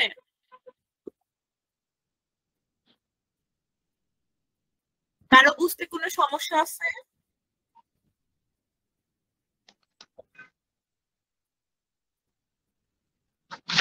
না ম্যাডাম, ঠিক আছে।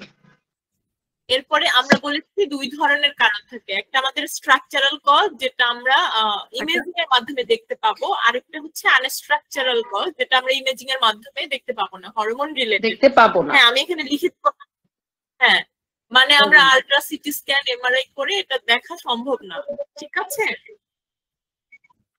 এই নন স্ট্রাকচারাল কজ এটা আপনারা সবাই লিখে নেবেন। আমি বলছি নন স্ট্রাকচারাল কজ হচ্ছে কোয়াগুলোপ্যাথি। লিখে দেওয়া লাগবে? ভালো হয় ma'am.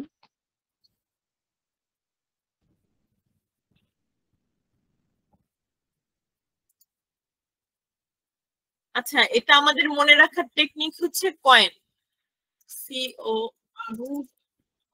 COR sorry EIN।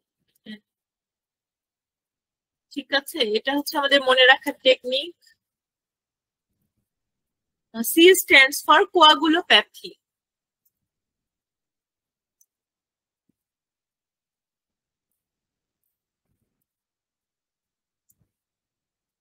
O for ovulatory dysfunction.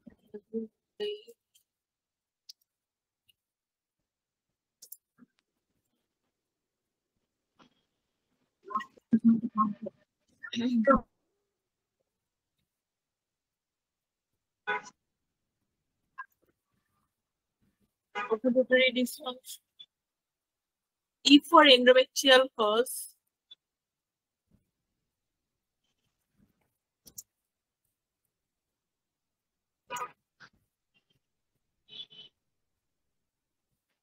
I for iatrogenic. Iatrogenic হচ্ছে যেটা অজানা, এটা নরমালি হরমোন ইনডিউসড। হ্যাঁ, হরমোনের কারণে যেটা হয়, হরমোনের প্রভাবে। আপু ফোর কি বলছিলেন? জি, E4 কি বলছিলেন? নেটওয়ার্ক প্রবলেম, বুঝি নাই। E for endometrial cause, এই যেখানে আমি লিখে দিয়েছি। And last one not yet identified, এটা এখন পর্যন্ত খুঁজে বের করা সম্ভব হয়নি।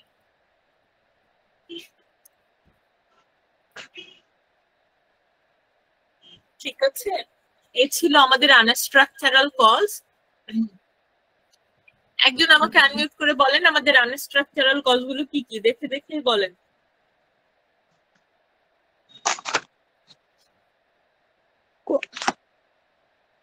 কোয়াগুলোপ্যাথি,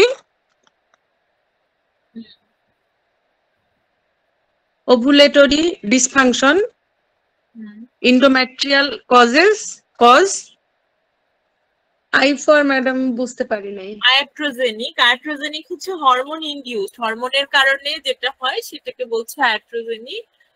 আর আরেকটা নট ইয়েট আইডেন্টিফাইড, যেটা এখনো খুঁজে বের করা সম্ভব হয়নি।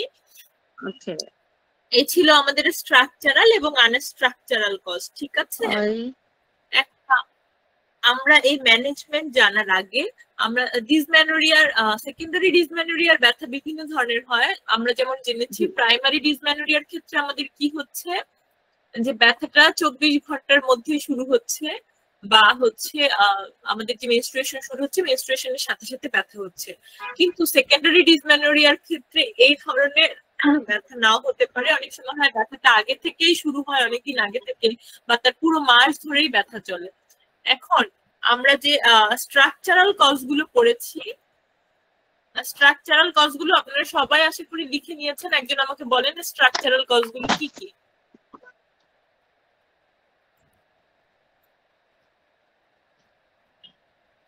একজন আমাকে আনমিউট করে বলেন স্ট্রাকচারাল কজ গুলো কি কি। স্ট্রাকচারাল কজ গুলোর মধ্যে ম্যাডাম প্রথমে হচ্ছে আল্ট্রাসাউন্ড ও এমআরআই সিটি স্ক্যান, এগুলোর মাধ্যমে আমরা জানতে পারবো।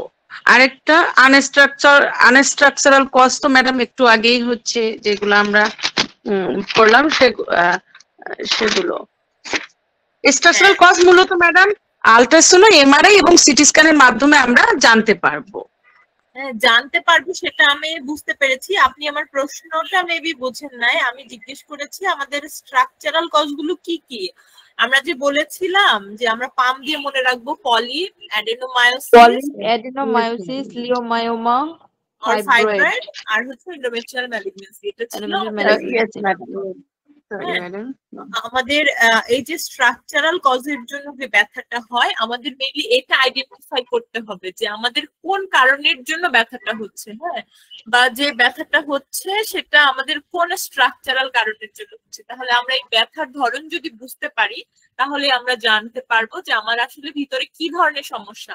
সেটা কি আমার স্ট্রাকচারাল কজের জন্য সেকেন্ডারি ডিসমেনোরিয়াটা হচ্ছে, নাকি আনস্ট্রাকচারাল কজের জন্য হচ্ছে, নাকি এটা অন্য কোনো সমস্যা আছে। যখন আমরা ব্যথার ধরন বুঝতে পারবো তখনই আমরা বুঝবো যে এটা কি কারণের জন্য আমার এই সেকেন্ডারি ডিসমেনোরিয়াটা হচ্ছে। তাহলে আমরা এই ব্যথার ধরনটা সম্পর্কে কিছুটা আইডিয়া নেওয়ার চেষ্টা করব, যদিও এটা এটা আসলে ডায়াগনোস করার দায়িত্ব ডাক্তারের, তবুও নার্স হিসেবে আমাদের অনেক সময় হয় না যে কিছুটা তো অ্যাটলিস্ট ধারণা থাকা দরকার। আমি সেটি আপনাদের একটু ধারণা দেওয়ার চেষ্টা করব। যখন এন্ডোমেট্রিওসিসের জন্য পেশেন্টের ব্যথা হবে তখন সে কি কমপ্লেন করবে, আমি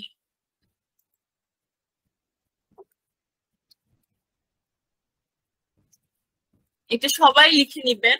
যখন পেশেন্টের এন্ডোমেট্রিওসিস থাকবে, অর্থাৎ তার এন্ডোমেট্রিয়াল টিস্যু ইউটেরাসের বিভিন্ন জায়গায় ছড়িয়ে ছিটিয়ে থাকবে, তার এন্ডোমেট্রিয়াল লেয়ার ছাড়াও অন্য জায়গায় থাকবে, সেটা হচ্ছে এন্ডোমেট্রিওসিস। এই এন্ডোমেট্রিওসিসের জন্য যে ব্যথাটা হবে সেটা কেমন হবে? Pain starts prior to menstruation. ব্যথাটা 24 ঘন্টা, তার মেনস্ট্রুয়েশন শুরু হওয়ার 24 ঘন্টা আগে থেকে ব্যথা শুরু হবে, ঠিক আছে? ইট ইনক্রিজ উইথ মেনস্ট্রুয়েশন, এবং এটা মেনস্ট্রুয়েশনের সাথে সাথে বাড়তে থাকবে maximum at the end of the menstruation, এবং মেনস্ট্রুয়েশনের শেষে তার এই ব্যথাটা সর্বোচ্চ থাকবে এবং persist through out the cycle, অর্থাৎ তার পুরো মাস জুড়েই ব্যথা থাকবে। হ্যাঁ, এটা হচ্ছে এন্ডোমেট্রিওসিসের জন্য যে ব্যথা, ঠিক আছে? সেকেন্ডারি ডিসমেনোরিয়া স্ট্রাকচারাল একটা কজ হচ্ছে এন্ডোমেট্রিওসিস। এন্ডোমেট্রিওসিসের জন্য এই ধরনের ব্যথা হয়। কি হবে আমার? মেনস্ট্রুয়েশন শুরু হওয়ার 24 ঘন্টা আগে থেকে ব্যথা হবে, মেনস্ট্রুয়েশনের সাথে সাথে বাড়বে, এবং মেনস্ট্রুয়েশনের শেষের দিকে ব্যথা সর্বোচ্চ পর্যায়ে থাকবে এবং পুরো সাইকেল জুড়ে ব্যথা থাকবে। পেশেন্ট এসে যখন কমপ্লেন করবে আমার পুরো মাস জুড়েই ব্যথা করছিল, পিরিয়ডের 24 ঘন্টা আগে থেকে ব্যথাটা একটু একটু করে বাড়তে শুরু করেছে এবং মেনস্ট্রুয়েশনের সময় আরো বেড়েছে এবং শেষের দিকে অনেক বেশি ব্যথা ছিল, তখন আমরা কি ধরে নিব যে পেশেন্টের নিশ্চয়ই এন্ডোমেট্রিওসিস আছে। আশা করি আমি বুঝাতে পেরেছি। কারো ম্যাডাম ম্যাডাম আর একবার একটু বলবেন প্লিজ, আর একবার একটু। যখন আমাদের এন্ডোমেট্রিওসিসের জন্য ব্যথা হবে তখন কি হবে? Pain starts prior of menstruation, menstruation শুরুর 24 ঘন্টা আগে থেকে ব্যথা হবে। মেনস্ট্রুয়েশনের সাথে সাথে ব্যথা ধীরে ধীরে বাড়তে থাকবে।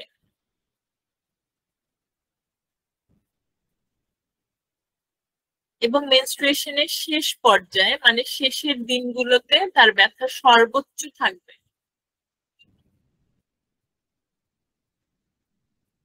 সবশেষে তার পুরো এই সাইকেল জুড়ে, অর্থাৎ পুরো 28 দিন জুড়েই তার ব্যথা থাকবে।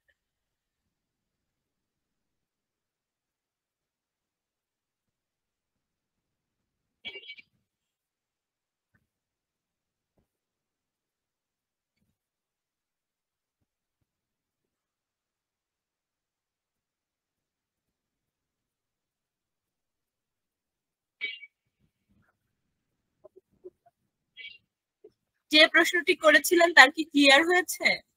Yes ma'am, yes. আচ্ছা, এরপরে যাচ্ছি অ্যাডেনোমায়োসিস। অ্যাডেনোমায়োসিস হচ্ছে মায়োমেট্রিয়াম লেয়ারে আমাদের যে এন্ডোমেট্রিয়াল টিস্যু ছড়িয়ে ছিটিয়ে যদি মায়োমেট্রিয়াম লেয়ারে থাকে অর্থাৎ মাসেল লেয়ারে থাকে সেটাকে আমরা বলছি অ্যাডেনোমায়োসিস। এন্ডোমেট্রিয়াল টিস্যু যখন আমাদের মায়োমেট্রিয়ামে থাকবে সেটাকে আমরা অ্যাডেনোমায়োসিস বলি।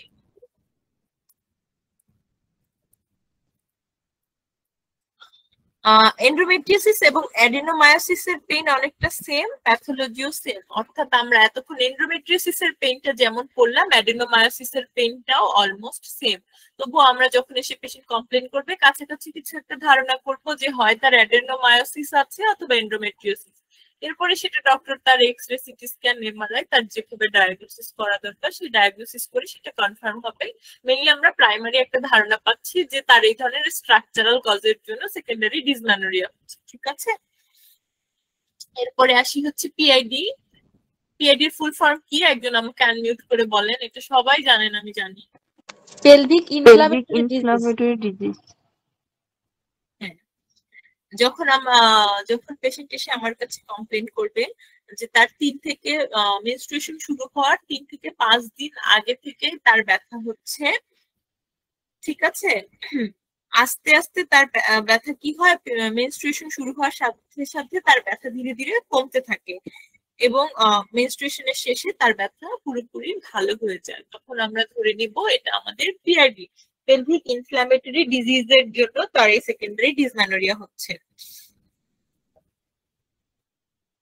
তাহলে আমাদের কি হবে, মেনস্ট্রুয়েশন শুরু হওয়ার 3 থেকে 5 দিন আগে থেকে তার ব্যথা শুরু হবে, মেনস্ট্রুয়েশনের সাথে তার ব্যথা ধীরে ধীরে মেনস্ট্রুয়েশন শুরু হওয়ার পর সাথে সাথে তার ব্যথা ধীরে ধীরে কমতে থাকবে এবং মেনস্ট্রুয়েশন শেষে তার ব্যথা চলে যাবে, ব্যথা একেবারে চলে যাবে।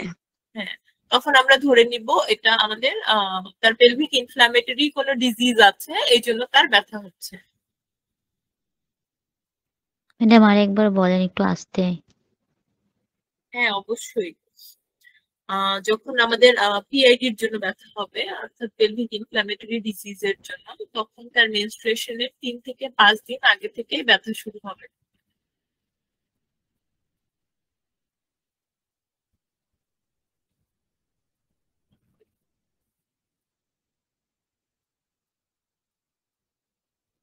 এবং তার পেইন ধীরে ধীরে কমবে যখন তার মেনস্ট্রুয়েশন শুরু হবে।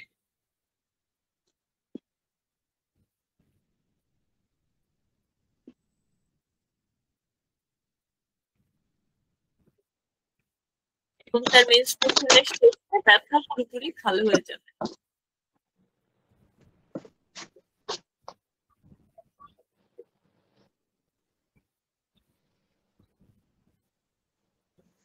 যে আরেকবার বলতে বলেছিলেন সে কি লিখে নিতে পেরেছে? লাস্টের পয়েন্টটা।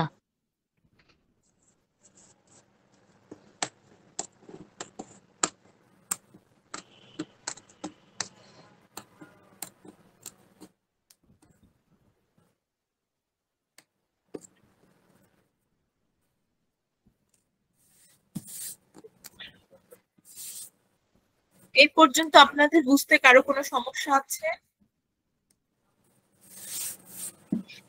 আপু বলতে না পিআইডি ম্যাডাম, মোটামুটি ম্যানেজমেন্টের কি প্রয়োজন আছে পিআইডি যাদের হয় সেই ক্ষেত্রে? এটা নরমাল নাকি ম্যাডাম? না না না, আমি সেটা বলছি না, আমি আপনাদের এখানে বুঝাচ্ছিলাম যে যখন আমার কাছে পেশেন্ট কমপ্লেইন নিয়ে আসবে তার ব্যথা হচ্ছে, অনেক সময় পেশেন্ট বলে তার পিরিয়ডের আগে থেকে ব্যথা হচ্ছে, পরে থেকে ব্যথা হচ্ছে বা ব্যথা ধীরে ধীরে কমতেছে, তখন আপনারা এটা কোন কারণের জন্য ধরে দিবেন সেই অনুযায়ী তো আমার তাকে ম্যানেজমেন্ট দিতে হবে। হ্যাঁ, এন্ডোমেট্রিওসিস এর জন্য আমরা পেশেন্টকে এক ধরনের ম্যানেজমেন্ট দিব, পিআইডির জন্য এক ধরনের ম্যানেজমেন্ট দিব, এই জন্য আমাদের আলাদা আলাদা করে বুঝতে হবে যে আসলে তার কেন ব্যথা হচ্ছে, যে কারণে এতক্ষণ এতগুলো কথা বললাম।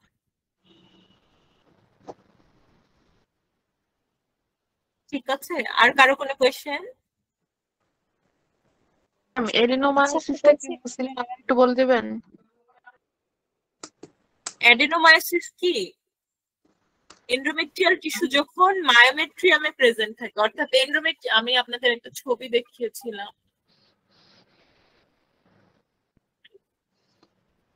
আমাদের এই যে এন্ডোমেট্রিয়াম, এই এন্ডোমেট্রিয়াল টিস্যুটা যখন আমাদের এই মায়োমেট্রিয়ামে থাকবে, এর তো এখানে থাকার কথা না।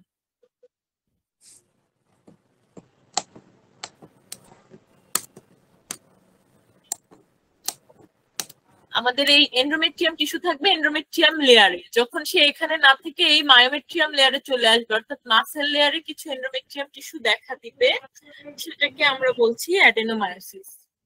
আশা করি বুঝতে পেরেছেন। আর কারো কোনো সমস্যা আছে? ম্যাডাম বলছে এগুলো বুঝতে মানে কি ডায়াগনোসিস করা লাগবে? ডায়াগনোসিস আগে কেন? জি, আমি আপনার প্রশ্নটা বুঝতে পারি না, আরেকবার বলেন। মানে এন্ডোমেট্রিওসিস এটা মানে বুঝবো যে তার ইয়ে অনুযায়ী আর কি, তার সিমটমস অনুযায়ী, কিন্তু এর জন্য কোনো ডায়াগনোসিস করা লাগবে কি সেটা বলছি ম্যাডাম। হ্যাঁ, সেটা আপনার করতে হবে না, সেটা আপনি শুধু সিমটম শুনে তার থেকে বুঝবেন যে তার এই কারণে ব্যথাটা হচ্ছে। যেমন আমি আপনাদের বললাম এন্ডোমেট্রিওসিস এর ব্যথাটা আমাদের কখন থেকে শুরু হয় বলেন তো? 24 ঘন্টা আগে থেকে। হ্যাঁ, তো পেশেন্ট যখন এসে বলবে আমার 24 ঘন্টা আগে থেকে ব্যথা হচ্ছে, মেনস্ট্রুয়েশনের সাথে সাথে আমার ব্যথা বেড়ে গেল, এরপরে এন্ড অফ দ্য মেনস্ট্রুয়েশন অনেক বেশি ব্যথা বাড়ছে এবং তার পুরো সাইকেল জুড়েই ব্যথা আছে, তখন আপনি কি ধারণা করে নেবেন তার নিশ্চয়ই এন্ডোমেট্রিওসিস আছে। এরপরে তার এন্ডোমেট্রিওসিস ডায়াগনোসিস করবে ডক্টর, তার ওইটা এন্ডোমেট্রিওসিস ডায়াগনোসিস করার জন্য তার যা যা টেস্ট করা দরকার করবে, নরমালি আল্ট্রাসাউন্ড করে, সিটি স্ক্যান করে, ওই টিস্যুগুলো ওখানে দেখা যায় যে হচ্ছে এন্ডোমেট্রিয়াল টিস্যু ছড়াছিটে আছে। তারপরে আপনি অনেক সময় কি হয়, এন্ডোমেট্রিয়াল উপরে যে লেয়ার আর নরমাল এন্ডোমেট্রিয়াম, যখন আপনি অনেকগুলো পেশেন্ট দেখবেন দেখতে দেখতে আসলে এক্সপেরিয়েন্স হয়, তখন যার এন্ডোমেট্রিওসিস আছে তখন দেখবেন তার উপর থেকে একটা সোয়েলিং টাইপের দেখা যাচ্ছে, একটু ফোলা বা ওখানে টেন্ডারনেস থাকে, ধরলে পেশেন্ট ব্যথা পাচ্ছে, তো এটা দেখেও কিছুটা ধরা যায়। ঠিক আছে? আর বাকি কনফার্মেশনের জন্য নরমালি ডক্টর বিভিন্ন ধরনের টেস্ট করে থাকে, সেখান থেকে পুরোপুরি কনফার্ম হওয়া যায়। ঠিক আছে? জি ম্যাডাম। এই ছিল, আমি কিছুটা স্ট্রাকচারাল কজের আপনাদের ধারণা দেওয়ার চেষ্টা করেছি। চলে গেছে। হ্যাঁ, এখন আপনারা সবাই লিখে নেবেন, আমাদের সেকেন্ডারি ডিসমেনোরিয়া মেইনলি হচ্ছে দুই ধরনের, একটা হচ্ছে কনজেস্টিভ ডিসমেনোরিয়া আর একটা হচ্ছে স্পাজমেটিক ডিসমেনোরিয়া।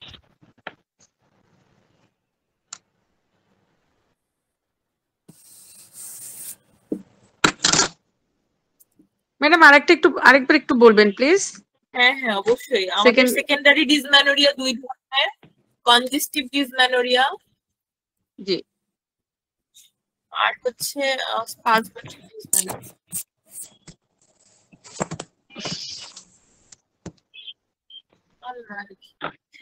কনজেস্টিভ ডিসমেনোরিয়া হচ্ছে আমাদের পিআইডি, এন্ডোমেট্রিওসিস, এগুলোর জন্য যে ডিসমেনোরিয়াটা হয়, মানে অ্যাডহেশন টাইপের, শক্ত কোনো ধরনের অ্যাডহেশন নাই, এই ধরনের ডিসমেনোরিয়াটা হচ্ছে আমাদের কনজেস্টিভ ডিসমেনোরিয়া। ঠিক আছে? যেটা কন্ট্রাকশন করে কিছু বের করার চেষ্টা করবে না আমার ইউটেরাস। আর স্পাজমেটিক ডিসমেনোরিয়া হচ্ছে ফাইব্রয়েড পলিপ থাকবে, যেটা ইউটেরাস মনে করবে কি যে হচ্ছে ওটা মনে হয় এন্ডোমেট্রিয়াল টিস্যু, সে কি করবে, কন্ট্রাক্ট করে এটা বের করে দেওয়ার চেষ্টা করবে। হ্যাঁ, তখন কি হবে, অনেক বেশি পেইন হবে। তো এটা হয়, এটাকে বলছি আমরা স্পাজমেটিক ডিসমেনোরিয়া। এটা মেইনলি ফাইব্রয়েড পলিপ যখন থাকে সেটা, তখন অনেক বেশি পেইন হয়, কারণ আমার ইউটেরাস তো বোঝে না যে ওর ভিতরে আমার ফাইব্রয়েড আছে বা পলিপ আছে, সে মনে করে এটা মনে হয় আমার এন্ডোমেট্রিয়াল লেয়ার বা এন্ডোমেট্রিয়াল টিস্যু, এটাকে আমার বের করে দিতে হবে। তখন সে কি করে, বেশি বেশি করে কন্ট্রাক্ট করে বের করে দেওয়ার চেষ্টা করে। সো যাদের ফাইব্রয়েড পলিপ এই ধরনের স্ট্রাকচারাল কজ থাকে, তাদের ক্ষেত্রে সেকেন্ডারি ডিসমেনোরিয়ায় ব্যথাটা অনেক বেশি। ঠিক আছে? আপনারা এই দুটো মনে রাখলেই হবে যে সেকেন্ডারি ডিসমেনোরিয়া দুই ধরনের, কনজেস্টিভ আর হচ্ছে স্পাজমেটিক। যদিও মানে এত ডিপ থেকে প্রশ্ন আসে না, কিন্তু এই যে কথাটা আমি প্রত্যেক ক্লাসেই বলি, এতদিন আসতো না, কিন্তু এখন আসবে না সেই গ্যারান্টি আপনি বা আমি কেউ দিতে পারছি না। ঠিক আছে? তো সবকিছু পড়ে যাওয়াই আমাদের, কষ্ট করে যেহেতু পড়বো সবকিছুই শিখে যাব।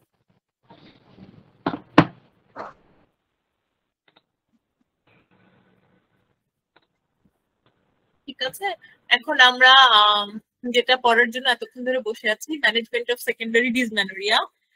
সেকেন্ডারি ডিসমেনোরিয়ার ম্যানেজমেন্ট একটু দেখবো। প্রথমে আমরা হিস্ট্রি নিব, তার menstrual pattern, pain characteristic, associated symptom. ঠিক আছে, কেন নিব? ওই যে বোঝার জন্য, তার এক্সাক্ট কি কারণে ব্যাপারটা হচ্ছে সেই অনুযায়ী আমরা ম্যানেজমেন্ট দিব। এই জন্য আমরা তার হিস্ট্রি নিব, ফিজিক্যাল এক্সামিনেশন করব, pelvic exam, detect মাসেস, tenderness, uterine enlargement. ঠিক আছে,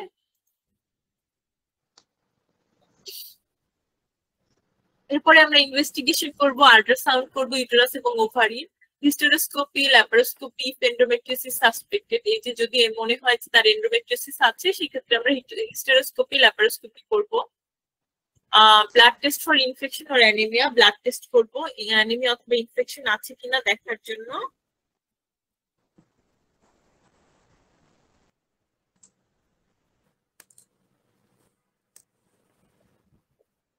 এরপরে আমাদের নন ফার্মাকোলজিক্যাল মেজার কি কি আছে, এটা পুরোপুরি প্রাইমারি ডিসমেনোরিয়ার মতোই। হিট থেরাপি দিব, এক্সারসাইজ আর যোগা করতে বলবো, ডায়েট মডিফিকেশন আর স্ট্রেস রিডাকশন। ঠিক আছে, আর ফার্মাকোলজিক্যাল ম্যানেজমেন্ট এটা নরমালি হয় কি, এটা আসলে বইয়ের ভাষায় এভাবে লেখা, কিন্তু আমরা প্রাইমারি ডিসমেনোরিয়ার ম্যানেজমেন্ট যে ফার্মাকোলজিক্যাল ম্যানেজমেন্ট গুলো দিয়েছি সেগুলো পড়লেই হবে। তবু আমরা একটু দেখে নেই। অ্যান্টিসাইড দিব, first line for pain control, pain কন্ট্রোলের জন্য, যেমন ibuprofen, ন্যাপ্রোক্সিন।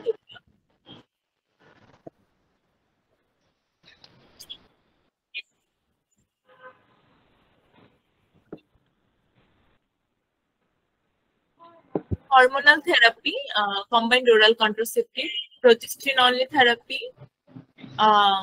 Suppress oestrogen and progestin only থেরাপিটা আমাদের কি করবে, ইস্ট্রোজেন এবং প্রোজেস্টেরনকে রিলিজ করবে। আমরা জেনেছি ইস্ট্রোজেন এবং প্রোজেস্টেরন রিলিজের ফলে আমাদের প্রস্টেটে ডিফিউজ হয়, এই পুরো প্যাথোফিজিওলজি আমরা পড়েছি, সেটা সাপ্রেস করার জন্য আমরা প্রোজেস্টিন অনলি থেরাপি দিব। আমাদের একদম প্রাইমারি ডিসমেনোরিয়ার মতোই। Other drugs, antibiotic if pelvic infection is suspected. যদি pelvic infection মনে হয়, PID থাকে, তাহলে আমরা আদার্স ড্রাগ মানে অ্যান্টিবায়োটিক দিব, আয়রন সাপ্লিমেন্ট দিব। যদি অনেক বেশি ব্লিডিং হয়, সেক্ষেত্রে আমার পেশেন্টের আয়রন কমে যেতে পারে, তখন আমরা কি করব, তাকে আয়রন সাপ্লিমেন্ট দিব। এছাড়া সার্জিক্যাল প্রসিডিউর কি করব, indicated if pharmacological therapy fails or for structural pathology. ঠিক আছে, আর স্ট্রাকচারাল প্যাথোলজির জন্য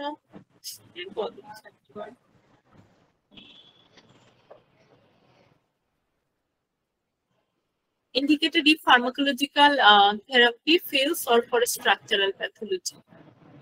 Laparoscopic excision of endometriosis, যদি আমাদের endometriosis থাকে তাহলে আমরা laparoscopic excision দিব। myomectomy for fibroid, fibroid-এর জন্য myomectomy করব। হিস্টেরেক্টমি হচ্ছে টোটাল ইউটেরাসটাই কেটে ফেলে দেওয়া। হ্যাঁ, এটা খুব রেয়ার। সিভিয়ার কেসে অ্যাডেনোমায়োসিস যদি অনেক বেশি থাকে, অর্থাৎ আমাদের এন্ডোমেট্রিয়াল টিস্যু যদি অনেক বেশি থাকে, সেক্ষেত্রে আমাদের অনেক সময় এরপরে যাদের হচ্ছে ফ্যামিলি কমপ্লিট হয়ে গেছে, হ্যাঁ, কিন্তু তার এই সমস্যাটা অনেক বেশি হচ্ছে, অনেক বেশি ব্যথা হচ্ছে, সেক্ষেত্রে আমরা ইউটেরাসটা ফেলে দেওয়ার মতো ডিসিশন নিয়ে থাকি। IUD removal if device related pain, intrauterine device যেটা থাকে, IUD stands for intrauterine device.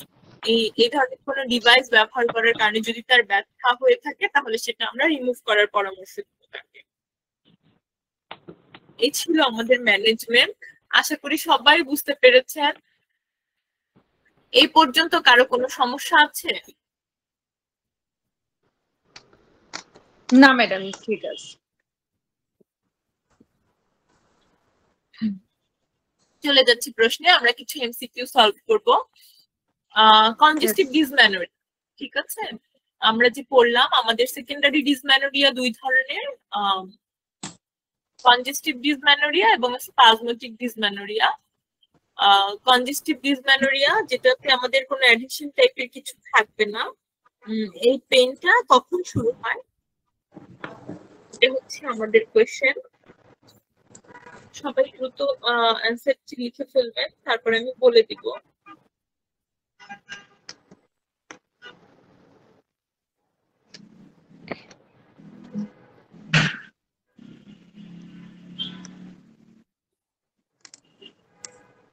আমি আপনাদেরকে একটু ক্লু দেই। আমি বলেছিলাম যে কনজেস্টিভ ডিসমেনোরিয়া কোনো অ্যাডহেশন টাইপের কিছু থাকে না, অর্থাৎ পিআইডি এন্ডোমেট্রিওসিস এই ধরনের কোনো সমস্যার জন্য হচ্ছে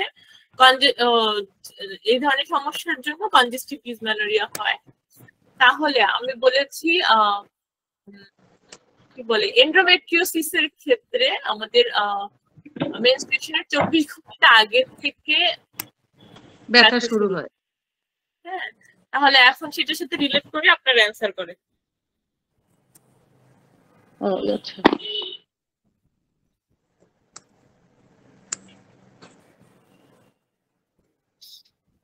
সবাই সঠিক অ্যান্সার দিয়েছে, আমি ভেবেছিলাম এটা আপনারা পারবেন না।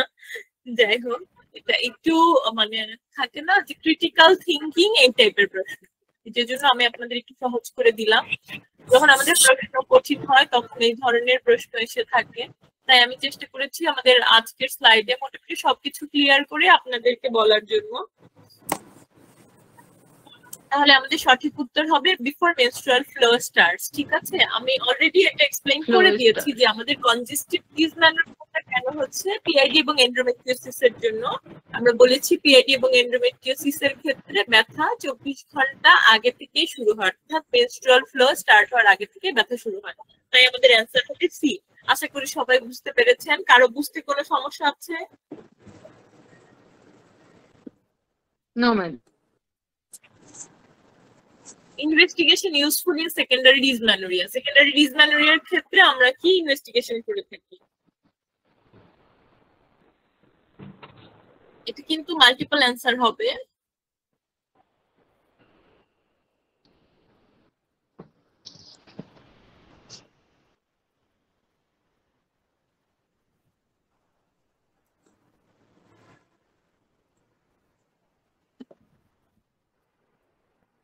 অনেকে অ্যান্সার দিচ্ছে এবিসি এবিডি, কেন এবিসি কেন হবে না? আচ্ছা দেখি আমরা। ইনভেস্টিগেশন ইউজফুল সেকেন্ডারি ডিসমেনোরিয়া আমরা ইউএসজি করি, যেটা আল্ট্রাসাউন্ড। এমআরআই করে থাকি ক্লিয়ারলি দেখার জন্য। ল্যাপারোস্কোপি করে থাকি। ল্যাপারোস্কোপি হচ্ছে আমরা যে ক্যামেরা দিয়ে ভিতরে যে দেখার যে প্রসেসটা, সেটা হচ্ছে ল্যাপারোস্কোপি। এছাড়া আমাদের অনেক সময় অনেক ভারী ব্লিডিং এর হেভি ব্লিডিং এর জন্য আমাদের কি হয়, আয়রন কমে যায়, হিমোগ্লোবিন কমে যায়, সেজন্য আমরা সিবিসি করে থাকি। তাহলে আমাদের সঠিক উত্তর হবে A B C R D. আশা করি সবাই বুঝতে পেরেছেন। ম্যাম আরেকটু যদি দিতেন।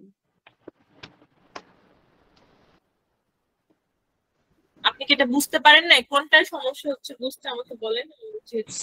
বুঝছি, নোট করছিলাম।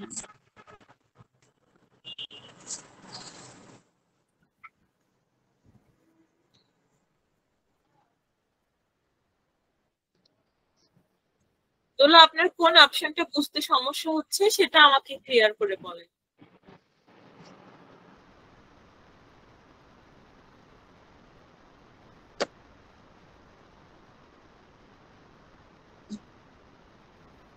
এটা কি সবাই বুঝতে পেরেছেন? Yes ma'am. আমাদের last question, hormonal contraceptive help by hormonal contraceptive কিভাবে সাহায্য করে? মাল্টিপল অ্যান্সার হবে, সবাই দ্রুত উত্তরটি লিখে ফেলুন।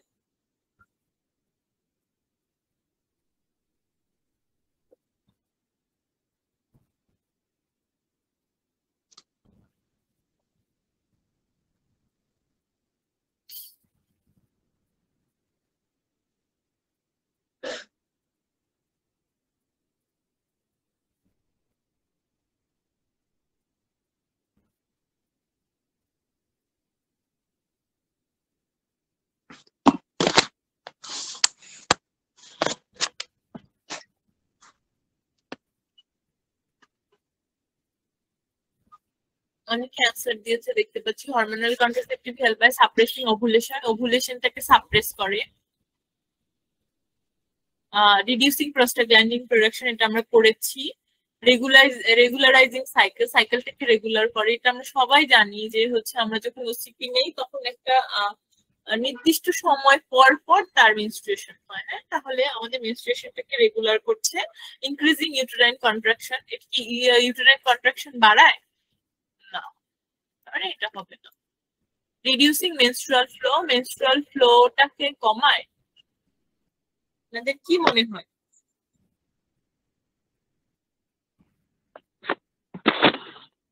অবশ্যই মেনস্ট্রুয়াল ফ্লোটাকে কমায়। যাদের অনেক বেশি ব্লিডিং হয়, এই হরমোনাল কন্ট্রাসেপটিভ কি করে সেটাকে সাপ্রেস করে মোটামুটি কন্ট্রোলে রাখে। তো সবার ক্ষেত্রে এটা কাজ করে না, ঠিক আছে? তার মানে আমাদের সঠিক উত্তর হবে এ, বি, সি এন্ড ই। ওকে, আশা করি সবাই বুঝতে পেরেছেন। এই পর্যন্ত কারো কোনো সমস্যা আছে আমাদের পুরো ক্লাসে? আমি আজকে যা পড়িয়েছি, কারো কোনো সমস্যা থাকলে দ্রুত প্রশ্ন করে ফেলো। ম্যাম 7 নম্বর এমসিকিউতে একটু কনফিউশন ছিল।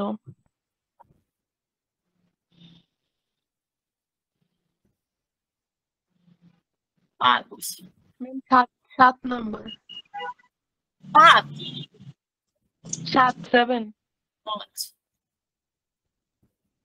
আচ্ছা, এটা আমি আপনাদেরকে বলেছি যে হচ্ছে আমাদের সেকেন্ডারি ডিসম্যানোরিয়া দুই ধরনের, কনজেস্টিভ ডিসম্যানোরিয়া আর হচ্ছে স্পাজমেটিক ডিসম্যানোরিয়া, তাই তো?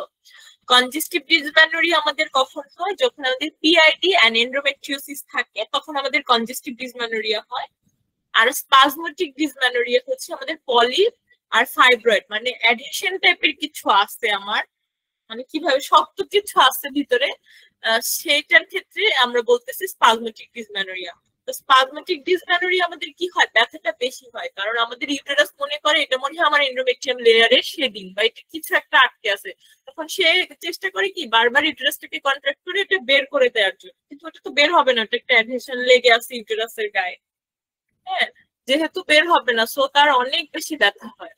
তাহলে আমরা বলতেছি আমাদের কনজেস্টিভ ডিসম্যানোরিয়া ইনক্লুডেড হচ্ছে আমাদের পিআইডি আর হচ্ছে এন্ডোমেট্রিওসিস, অর্থাৎ আমাদের এটা কি বলে, এখানে আমাদের কোনো অ্যাডহেশন নাই, ঠিক আছে? আবার এন্ডোমেট্রিওসিস এর ক্ষেত্রে আমরা পড়েছি যে আমাদের কি বলে, পেইনটা শুরু হয় 24 ঘন্টা আগে থেকে। হ্যাঁ, এটা তো আমি আপনাদের বলেছি। আপনি যদি আমার সাথে ক্লাসে যুক্ত থাকেন তাহলে হয়তো শুনেছেন যে আমাদের এন্ডোমেট্রিওসিস এর পেইনটা 24 ঘন্টা আগে থেকে শুরু হয়, অর্থাৎ মেনস্ট্রুয়েশন শুরু হওয়ার আগে থেকে পেইন শুরু হয়। তাই আমরা বলতে পারছি আমাদের কনজেস্টিভ ডিসম্যানোরিয়ার সাথে আমাদের সম্পর্কিত হচ্ছে পিআইডি।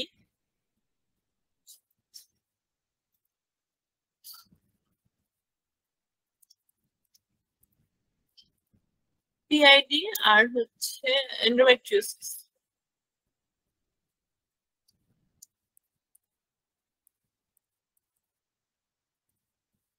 এবং আমরা জেনেছি এন্ডোমেট্রিওসিস এর পেইনটা 24 ঘন্টা আগে থেকে শুরু হয়, অর্থাৎ মেনস্ট্রুয়েশনের পূর্বে। তাই আমাদের কনজেস্টিভ ডিসম্যানোরিয়ার পেইন ইউজুয়ালি স্টার্ট হয় বিফোর মেনস্ট্রুয়াল ফ্লো স্টার্ট। আশা করি আমি বুঝাতে পেরেছি। আপনি কি বুঝতে পেরেছেন? ম্যাম 3 আর 5 নাম্বারটা একটু যদি দেখাই দেন।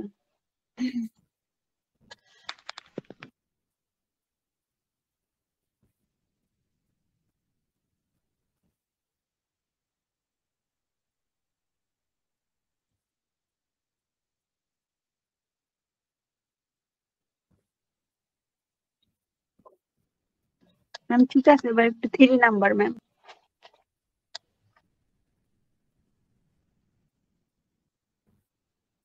আমাদের আজকের ক্লাস এই পর্যন্তই ছিল। কারো প্রশ্ন থাকলে দ্রুত প্রশ্নটি করে ফেলুন এবং আমাকে লিখে জানান আজকের ক্লাসটি আপনাদের কেমন লাগে। অনেক সুন্দর বুঝিয়েছেন ম্যাডাম। আপনাকে থ্যাংক ইউ তাপস। আপনার নাম কি আসলেই তাপস?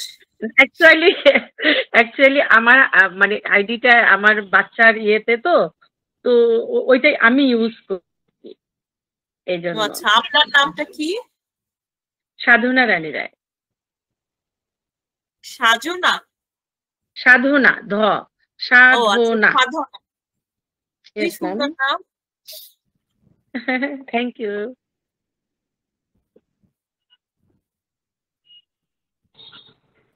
ম্যাম 4 আর 6 নাম্বারটা। কত নাম্বার? 4 আর 6। 4 আর 6।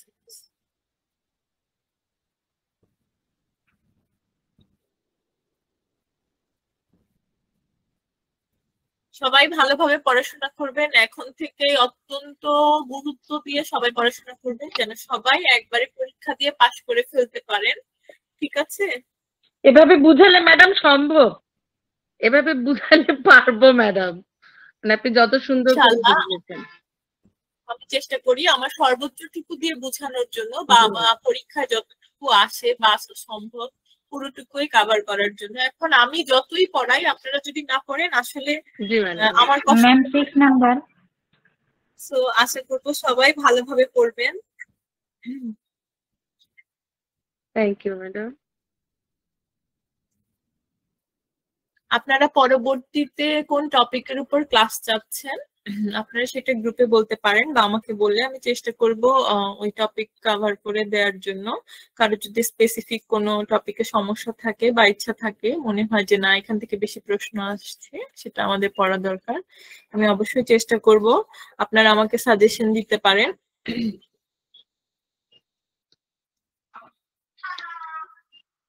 টপিক গুলো তো ম্যাডাম মূলত ওখান থেকে ওনারা মনে হয় সিলেক্ট করেই দেয়।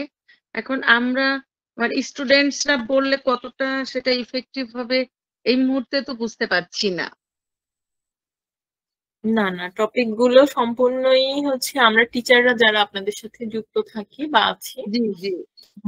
আমরা আপনাদের যে বিগত সালের প্রশ্ন অ্যানালাইসিস করে আমরা দেখেছি যে প্রশ্নগুলো বেশি এসেছে বা যে টপিক গুলো না পড়লেই নয় সেগুলোই আগে কভার করার চেষ্টা করছি।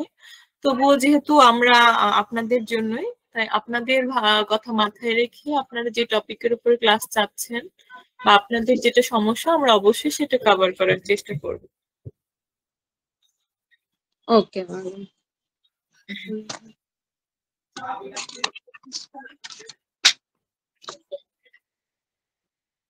ঠিক আছে, আজকের ক্লাস এ পর্যন্তই। আশা করি সবাই বুঝতে পেরেছেন। সবাই ভালোভাবে পড়াশোনা করবেন, ভালো থাকবেন, ভালোভাবে খাওয়া দাওয়া করবেন। আর যারা ওয়ার্ডে ডিউটি করেন, অবশ্যই আমরা পেশেন্ট নিয়ে যেহেতু কাজ করি, সবাই পেশেন্টের সাথে ভালো ব্যবহার করার চেষ্টা করবেন, যেন নার্স হিসেবে আমাদের সবাইকে এই নার্স জাতি খারাপ এই কথা শুনতে না হয়। দিন শেষে এটাই আমাদের সার্থকতা, যখন আমার রোগী খুশি তখন আমরাও খুশি। তো সবাই ভালো থাকবেন, সুস্থ থাকবেন। সবাইকে আসসালামু আলাইকুম এবং শুভরাত্রি। শুভরাত্রি, ভালো থাকবেন ম্যাডাম।